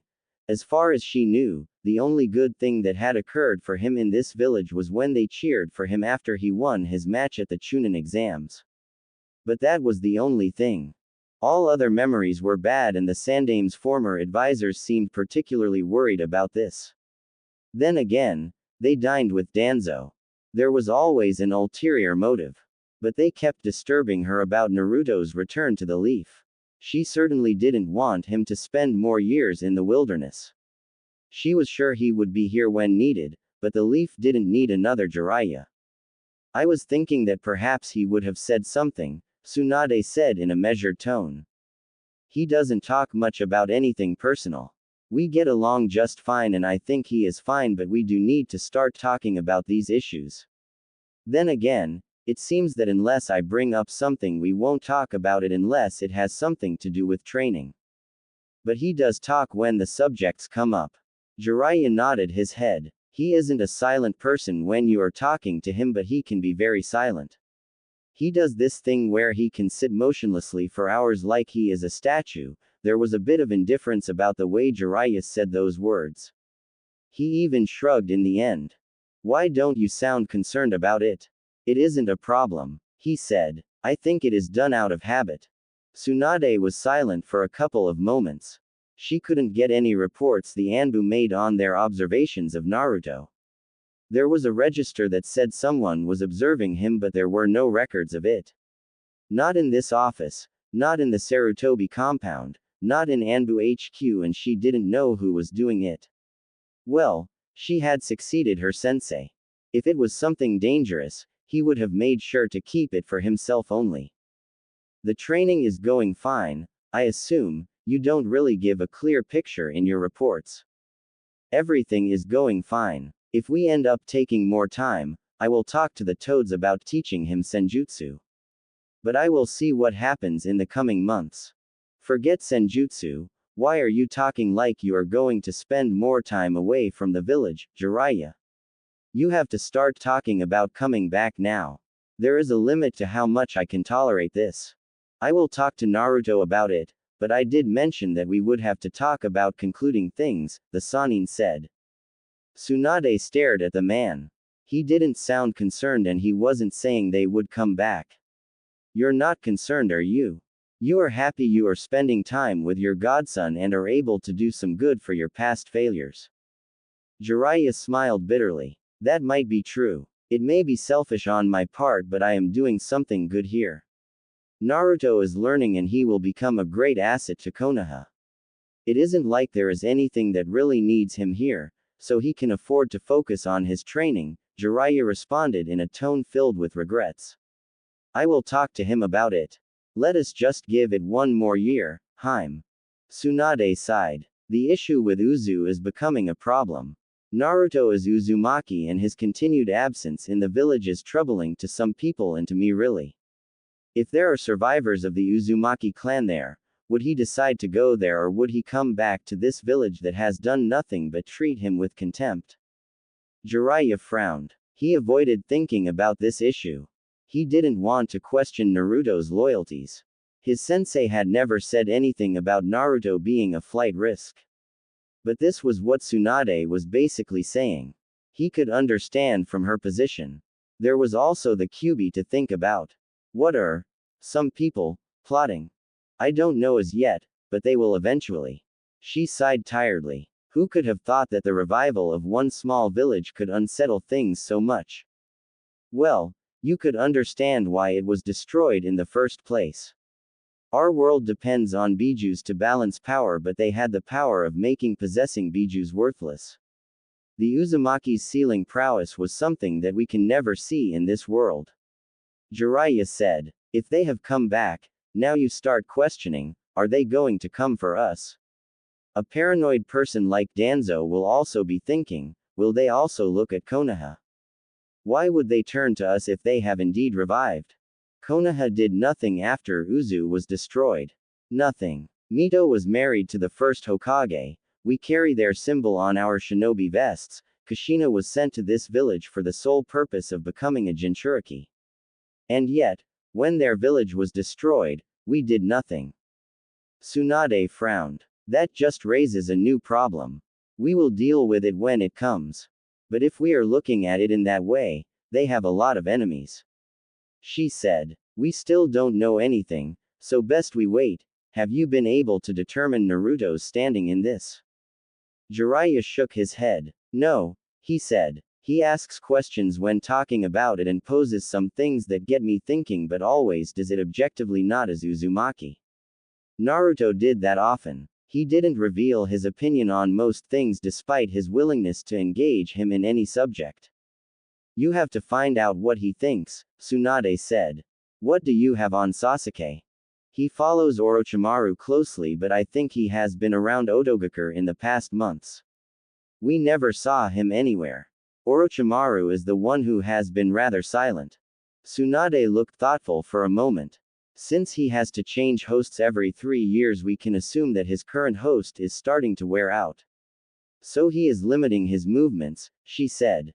This would be a good moment as any to apprehend him. Jiraiya nodded. But we don't know where he is. Otogakur is a massive web of hideouts. If you go to one, Orochimaru will know and escape. You really can't move unless you know exactly where he is. I expect you to find out soon before he takes Sasuke's body. I personally don't care for the brat, but we can't allow Orochimaru to have him. I'm going to be looking around for the next couple of weeks. I will come with something, at least I hope. What of Naruto? I didn't tell you. I sent him to Sunagakur. He will be there for at least a month. If he didn't stop by the desert to train, he should have arrived already. Jiraiya said. You could have said when you came here, Jiraiya, Tsunade said with a shake of her head. How long are you going to stay here? I will be gone by tomorrow morning. Jiraiya said. I have to do what I need to do quickly before meeting up with Naruto. I have given him a month. It will be best if I don't keep him waiting by taking too long. Sunagakur. Naruto was in a training ground. It hadn't taken long for him to find it. The whispers of the wind were just too much for him to ignore. The wind just felt so natural, so gentle, so powerful. In the places he has been, he has had to use much of his chakra to generate wind jutsus, but here, you could control the wind itself. It was a difficult adventure, but nothing impossible. It could be done. You just had to learn to move with the wind and just be one with it. In this exercise, Naruto usually meditated and allowed himself to measure the speed and density of the wind. You could not simply wish to control something you did not understand and could not measure. He meditated for about 2 hours before standing up. He took a stance and breathed calmly, his breathing becoming silent, like an assassin. Once he had achieved this, Naruto lifted his hands up and then down again. He twisted around and the wind picked up. He jumped forward and the wind moved with him. He stopped and smiled. He didn't care that someone was watching him. It was only natural for them to observe his movements. He was still a leaf shinobi and maybe they had become allies once more, but he was using their training grounds without even talking to anyone in their ranks. And by now, they probably knew that he was a Jinchuriki of the Kyuubi. If they were willing to let their Jinchuriki run loose in Konoha, they'd think the leaf would do the same. Naruto shook his head. Wasn't it something that such thoughts hadn't disturbed his breathing? Then again, for how long has he been doing this? The days in the forest of death, the days sitting by the window of his apartment in the leaf. It has been long. Many years. It was only natural for him. But he had forgotten when he started hanging out with people. He shoved the thoughts to the back of his head and returned to his training. He waved his hand across his chest, picking up wind, this time around, with dust. He tried spinning it around, but it fell down. His concentration. Naruto stood motionlessly for a couple of minutes trying to regain his concentration. Once he was satisfied, he started moving. He waved both his hands, moving the gentle air around him. He needed to move with it. He started walking around along with the wind. He did jumps while controlling the wind, moving it with him. He did this for an hour before halting. Naruto waved his right hand front of him in a quick motion. His sand picked up, like a wave before it once more returned to the ground.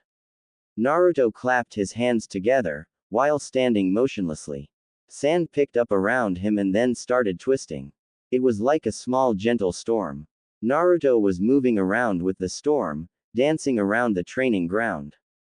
He stopped, with the dust returning to the ground, sweat on his forehead, breathing a bit labored. Temari stared at the blonde she had seen in Konoha. At first he had been unimpressive, just another brat, but then he did something she never thought would happen. He defeated her brother, even though Gaara had even transformed. It was something she could never forget. He had sacrificed himself that day. He could have died. Gaara could have killed him, but he defeated Gaara and returned her brother to her. Now he was standing there, looking at her. He had grown, he still looked slim, his hair was long, reaching over his shoulders, and it looked like it was never cut because it was messy, but it could be because of the dance he was doing.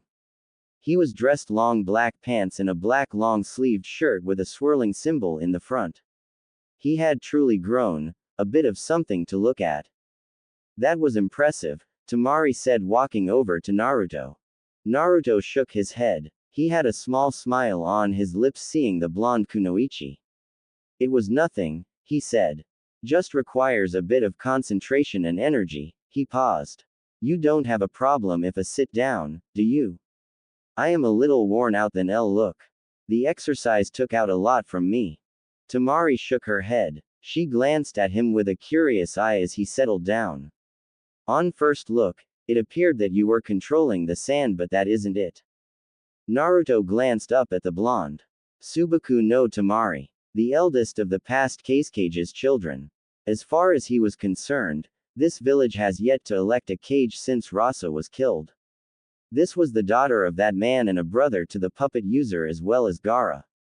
His memory of her was when she brutalized Tenten during the Chunin exams and looked irritated when Shikaku quit in their match. Oh yes, she did blush when she first saw Sasuke. What is so funny? Temari more or less demanded. Naruto shook his head. Sorry, I was thinking about something. When we first met, you blushed when you saw my former teammate. Temari sent the blonde a slight glare.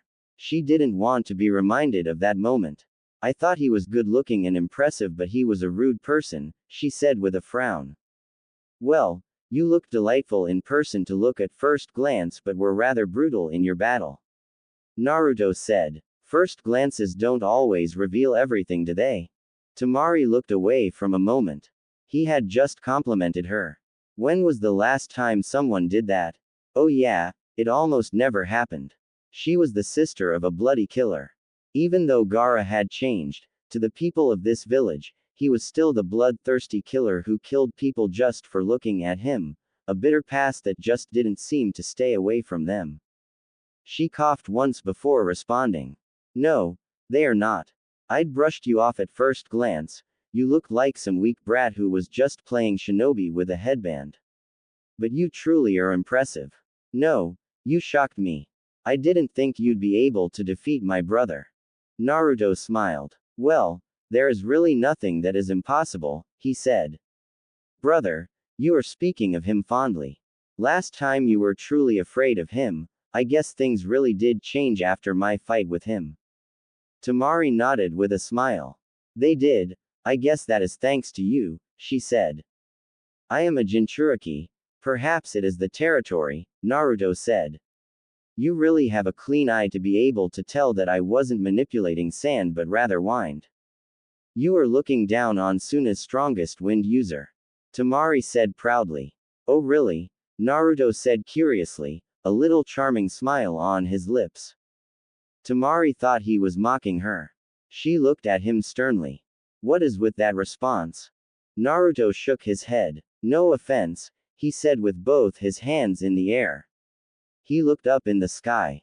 I have been around and I haven't come across anyone who says they are the best in their village when it comes to wind. Then again, I have mostly been dealing with civilians. I am also a wind user, as you saw, so that makes me curious. Temari stared, looking at him skeptically before finally accepting his response. Any reason you didn't to see us when we were expecting you? This is my first time in this village.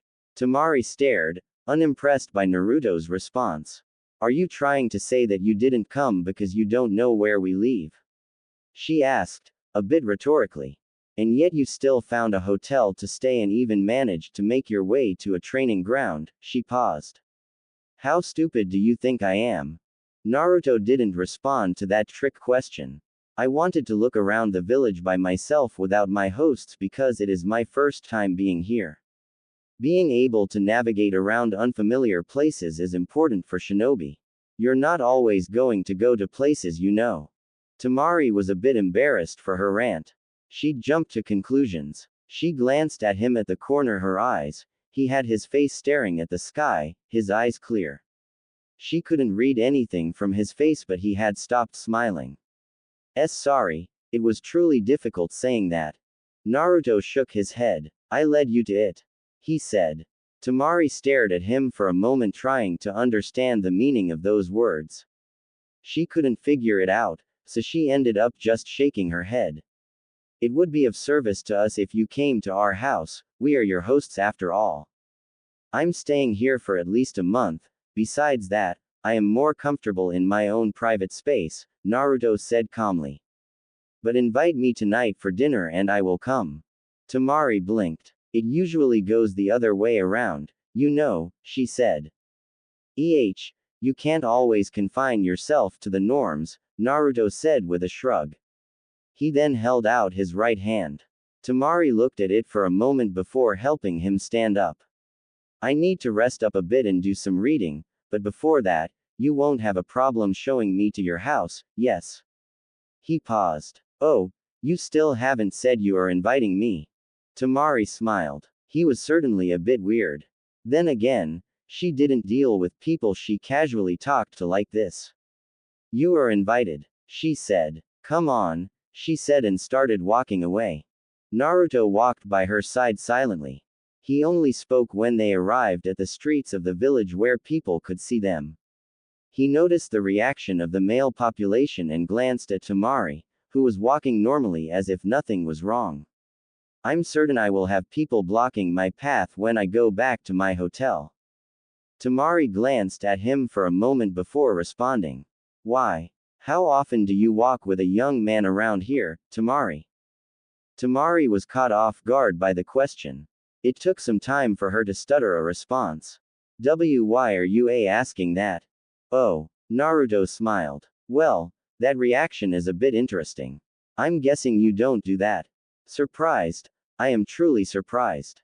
I mean, you are a beautiful woman. I thought both lustful and mad in love boys would be throwing themselves at you.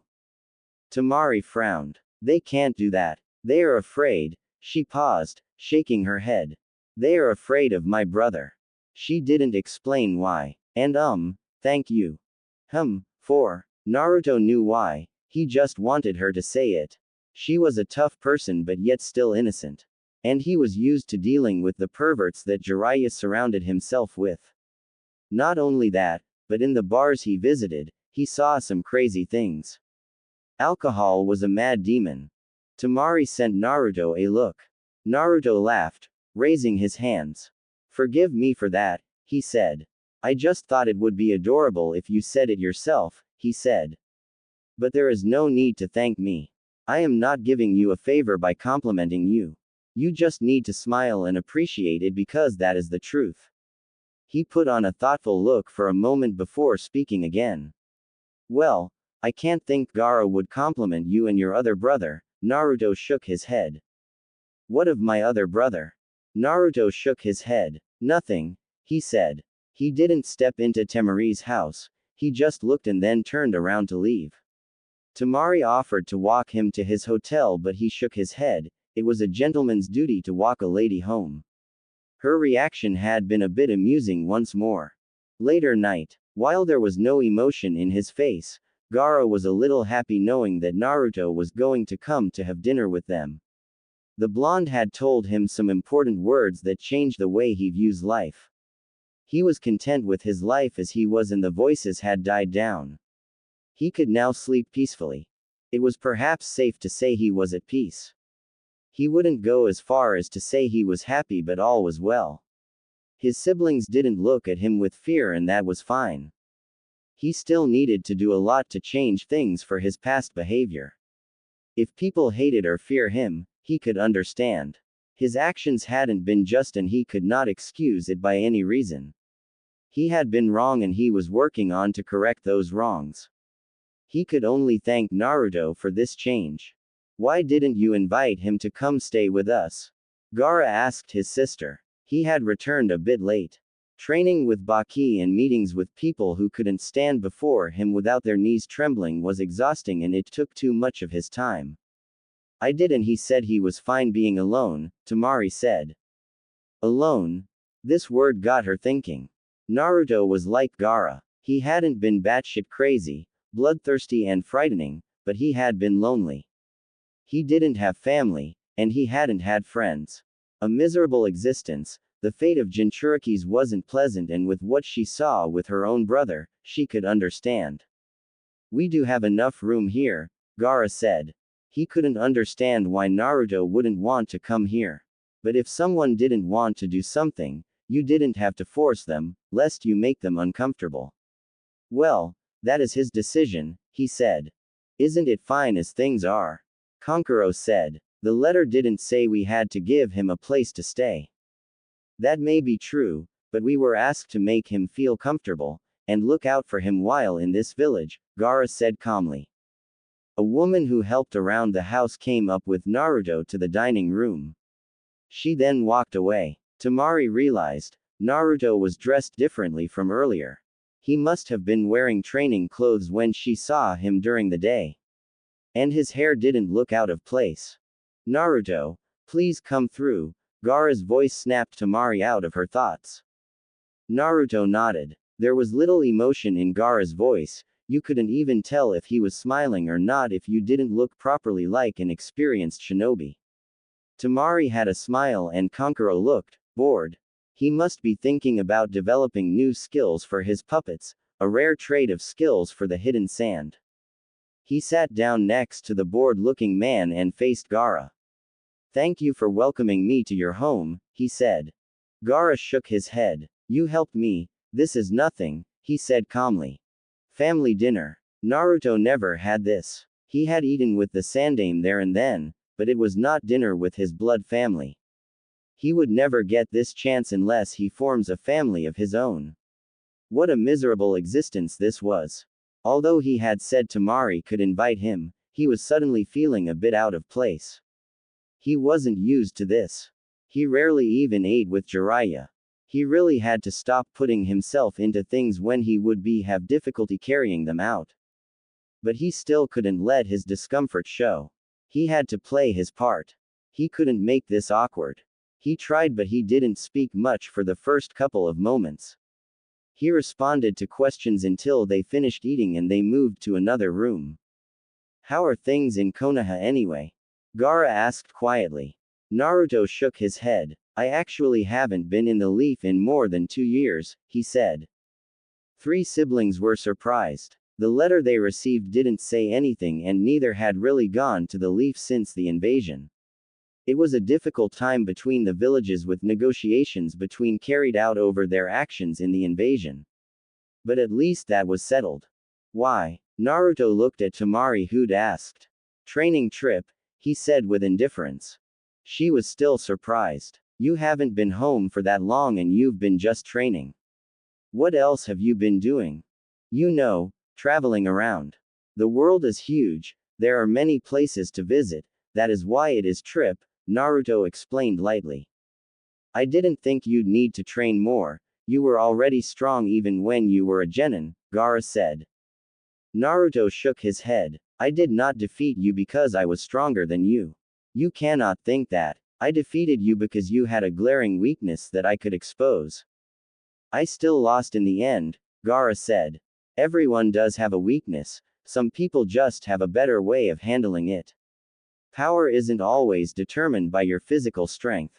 For the first time since he arrived here, Naruto smiled. Well, that is something I can agree on, he said. How are things around here? I never followed the negotiations between the Leaf and Suna. Then again, genins are not given that kind of information. Wait, Kankuro said. You're still a genin? He asked, surprised. Naruto nodded. I have been away from the Leaf over the past 2.5 years, so I haven't had time to participate in the Chunin exams. I can't imagine myself playing over that field though. I think I laughed at those who were repeat offenders.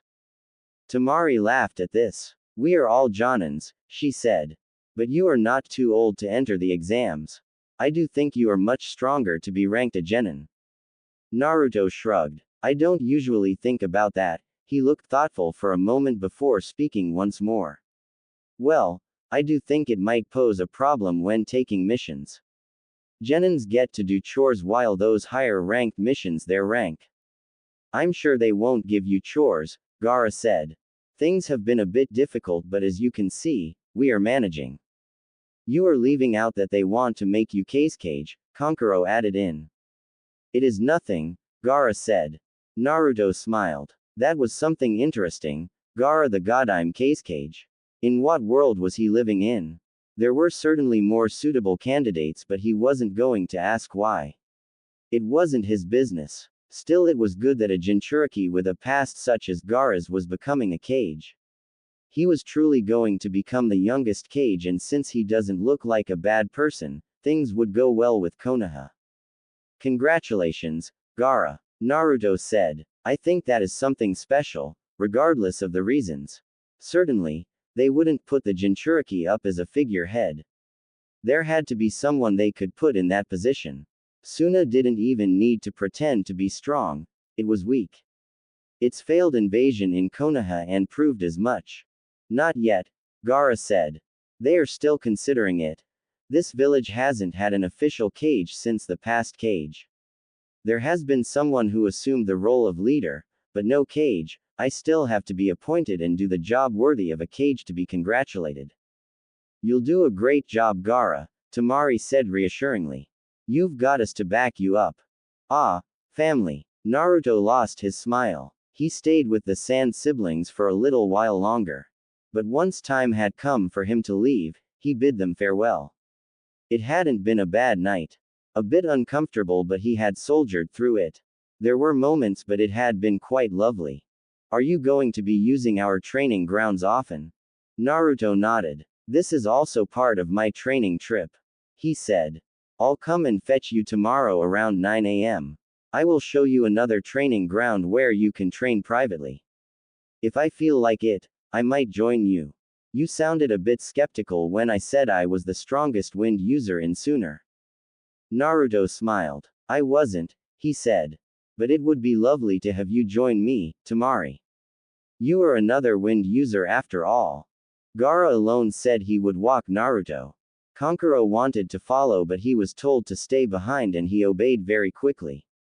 Then again, Gaara was someone who you listened to carefully when he spoke. They started out silently but the walk was slow. I actually wanted to talk to you, Gaara started calmly. I have come to consider you as a friend. And I hope that we can be friends. It can happen, Naruto said. There was nothing stopping that from happening. It was either he said he didn't want to make friends or Gaara was just too much that he decided it wouldn't work out. There was nothing wrong with making friends either way. I thought so, Gaara said. I'm not actually being made Cage because of my abilities, the village council just fears me and they want to keep me happy and in control by giving me this responsibility. They probably think I will wake up one day and destroy them. My change hasn't done to anything to lift the burden, it has made them even more suspicious since they can't tell what I am thinking. They are putting me here to say, we trust you and want you to lead us, but I know the truth. Even so, I will accept the job. They probably think I will fail, but I won't. I have done many things that I will probably never earn forgiveness for, but I still want to do something different. I want to correct what I did in the past. I cannot erase the past, but at least I want to protect the future. And for those who I never wronged, perhaps they will remember me for the good work I did. But even if they choose to remember my past, that is fine. Naruto was honestly surprised by those words. He was silent for a couple of moments as digested them. Forgiveness is truly difficult, especially when you have filled your heart with nothing but hate. But it only damages those who hate. I have never truly seen anyone who stepped out of the darkness to march in the light in the same way as you.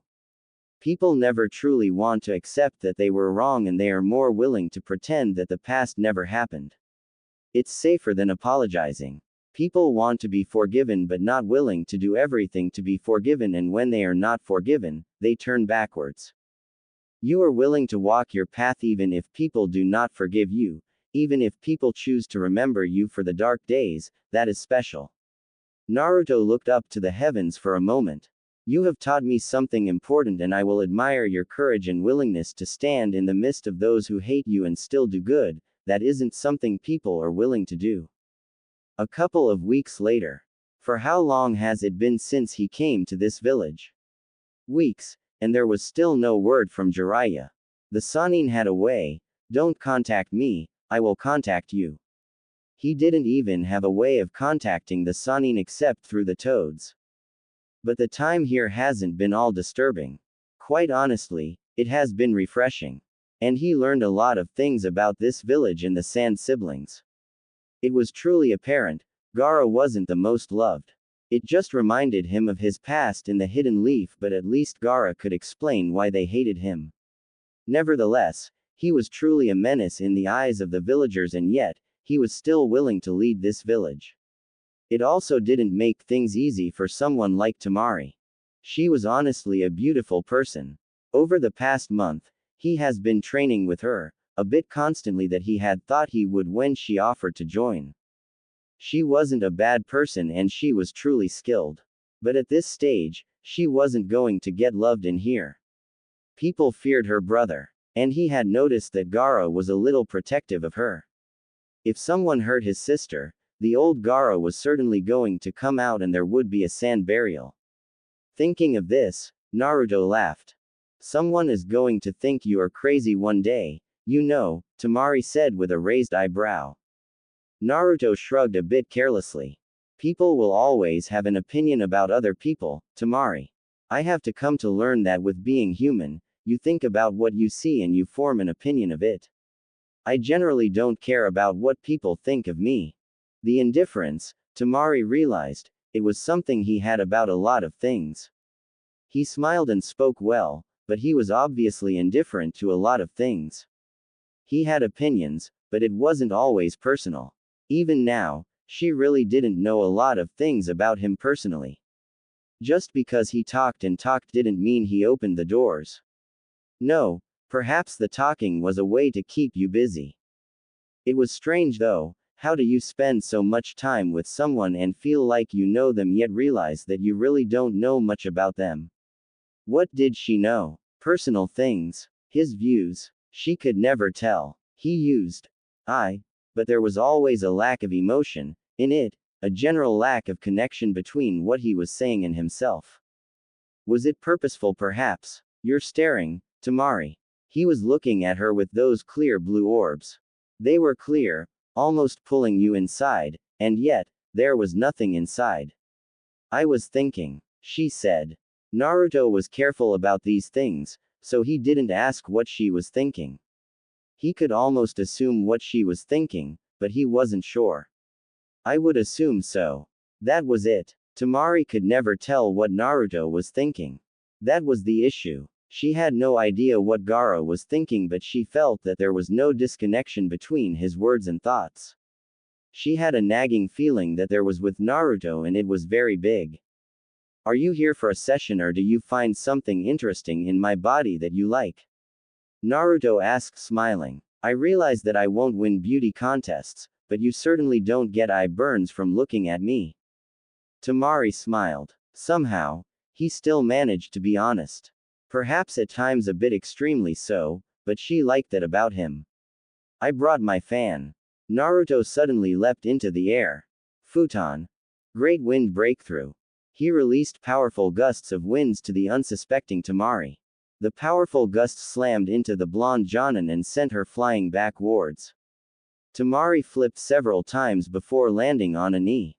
When she looked up, Naruto was right in front of her. He kicked the ground and dust picked up, and into her face. Temari quickly closed her eyes to avoid getting blinded. Naruto twisted around swiftly and kicked Temari on her forehead, sending him flying backwards once more. He didn't attack her again. He stopped and watched, almost impatiently waiting for her to explode. What the hell was that for? Temari shouted, glaring at Naruto. I didn't say we could start. You just went on to attack me like that. What if someone thought you were really attacking me? Naruto shrugged a bit carelessly, almost on purpose. I was really attacking you, he responded. Temari responded, opening her fan. She swung it a bit violently.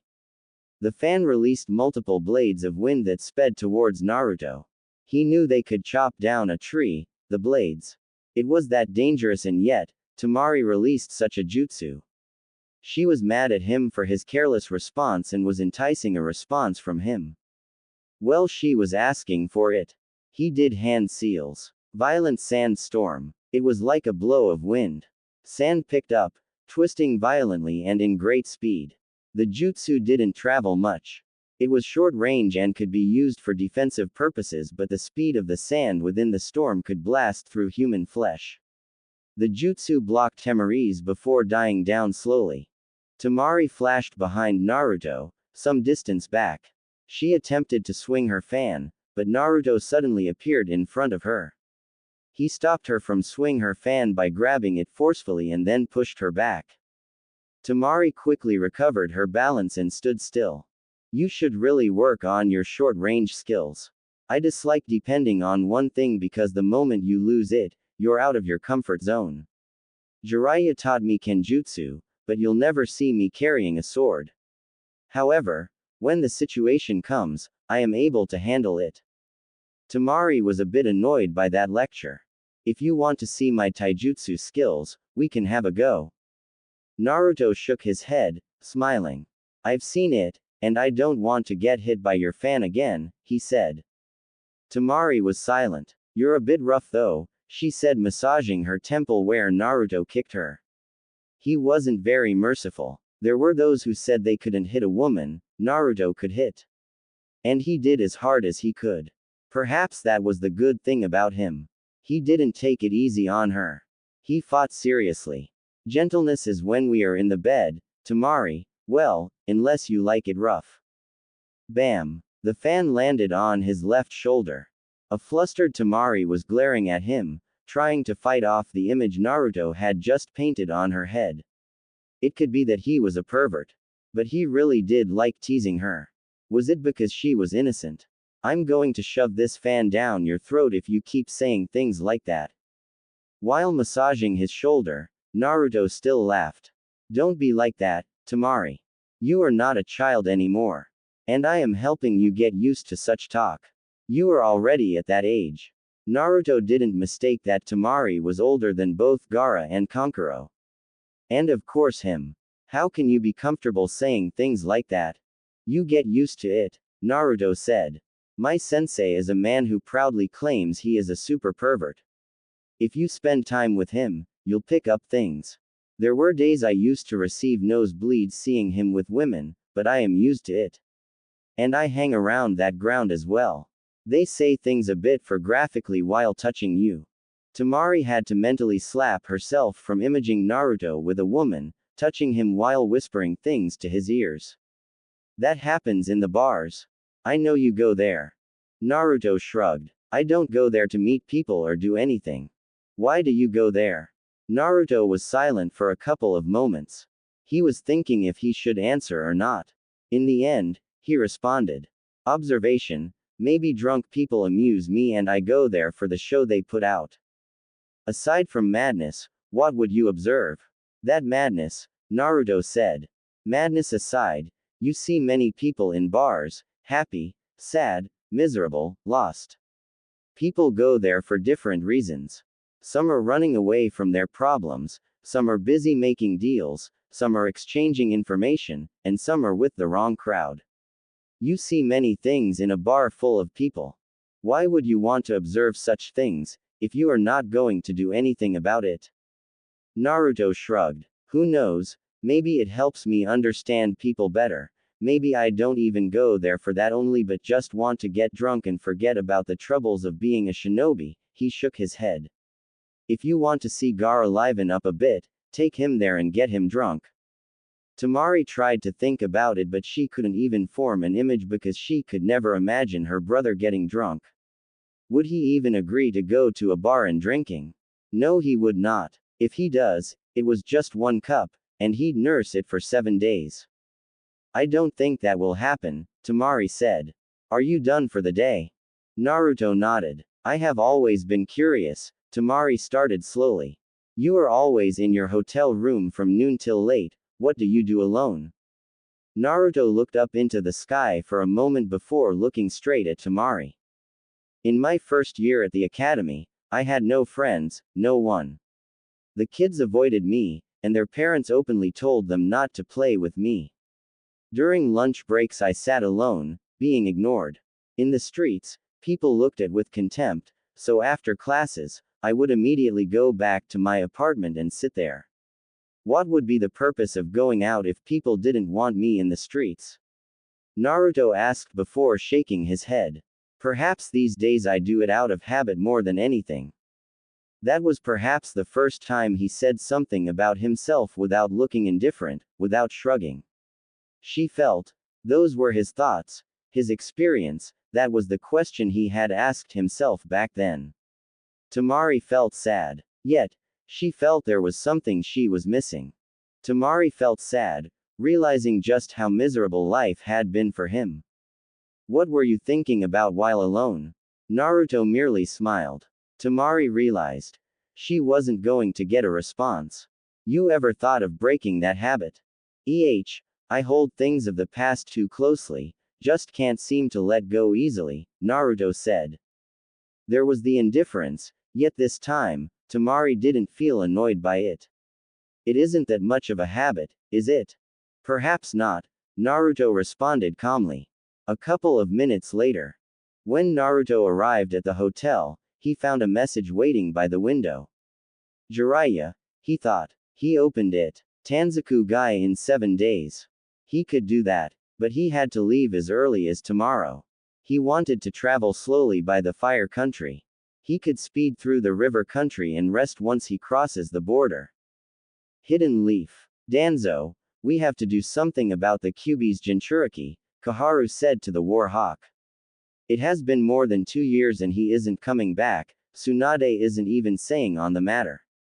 Danzo didn't react visibly to this. This was a troublesome issue, yet nothing new. But with Tsunade present, he couldn't get close to Naruto. Well, with the blonde outside of Konoha, he could make his move. Jiraiya wasn't always with the Jinchuriki. The Sandaime had stonewalled all attempts to get close. He had blocked him and threatened him. His former teammate was willing to turn a blind eye on most things, but when it came to Naruto, he had been immovable like a mountain. There had been no forgiveness. Even Koharu had been told that she wasn't to bring out Naruto when they talked unless she was asking his health or how he was doing in class. If she persisted, she would be sacked as an advisor. He is a flight risk and we cannot afford to lose the Kyuubi. We have already lost the Sharingan. We can't afford this loss. Danzo didn't generally care for the boy, he cared for the Kyuubi. He is currently in Sunagaku training there. Suna, have they selected a cage, yet? No, he said. If I had my way, we would have just taken control over it. There wouldn't be a need for a cage, but Tsunade has been unwilling. Well, for someone who has fought in wars, Tsunade can be quite naive at times, Koharu said. What are we going to do about the Kyuubi's Jinchuriki? I have a plan, Danzo said.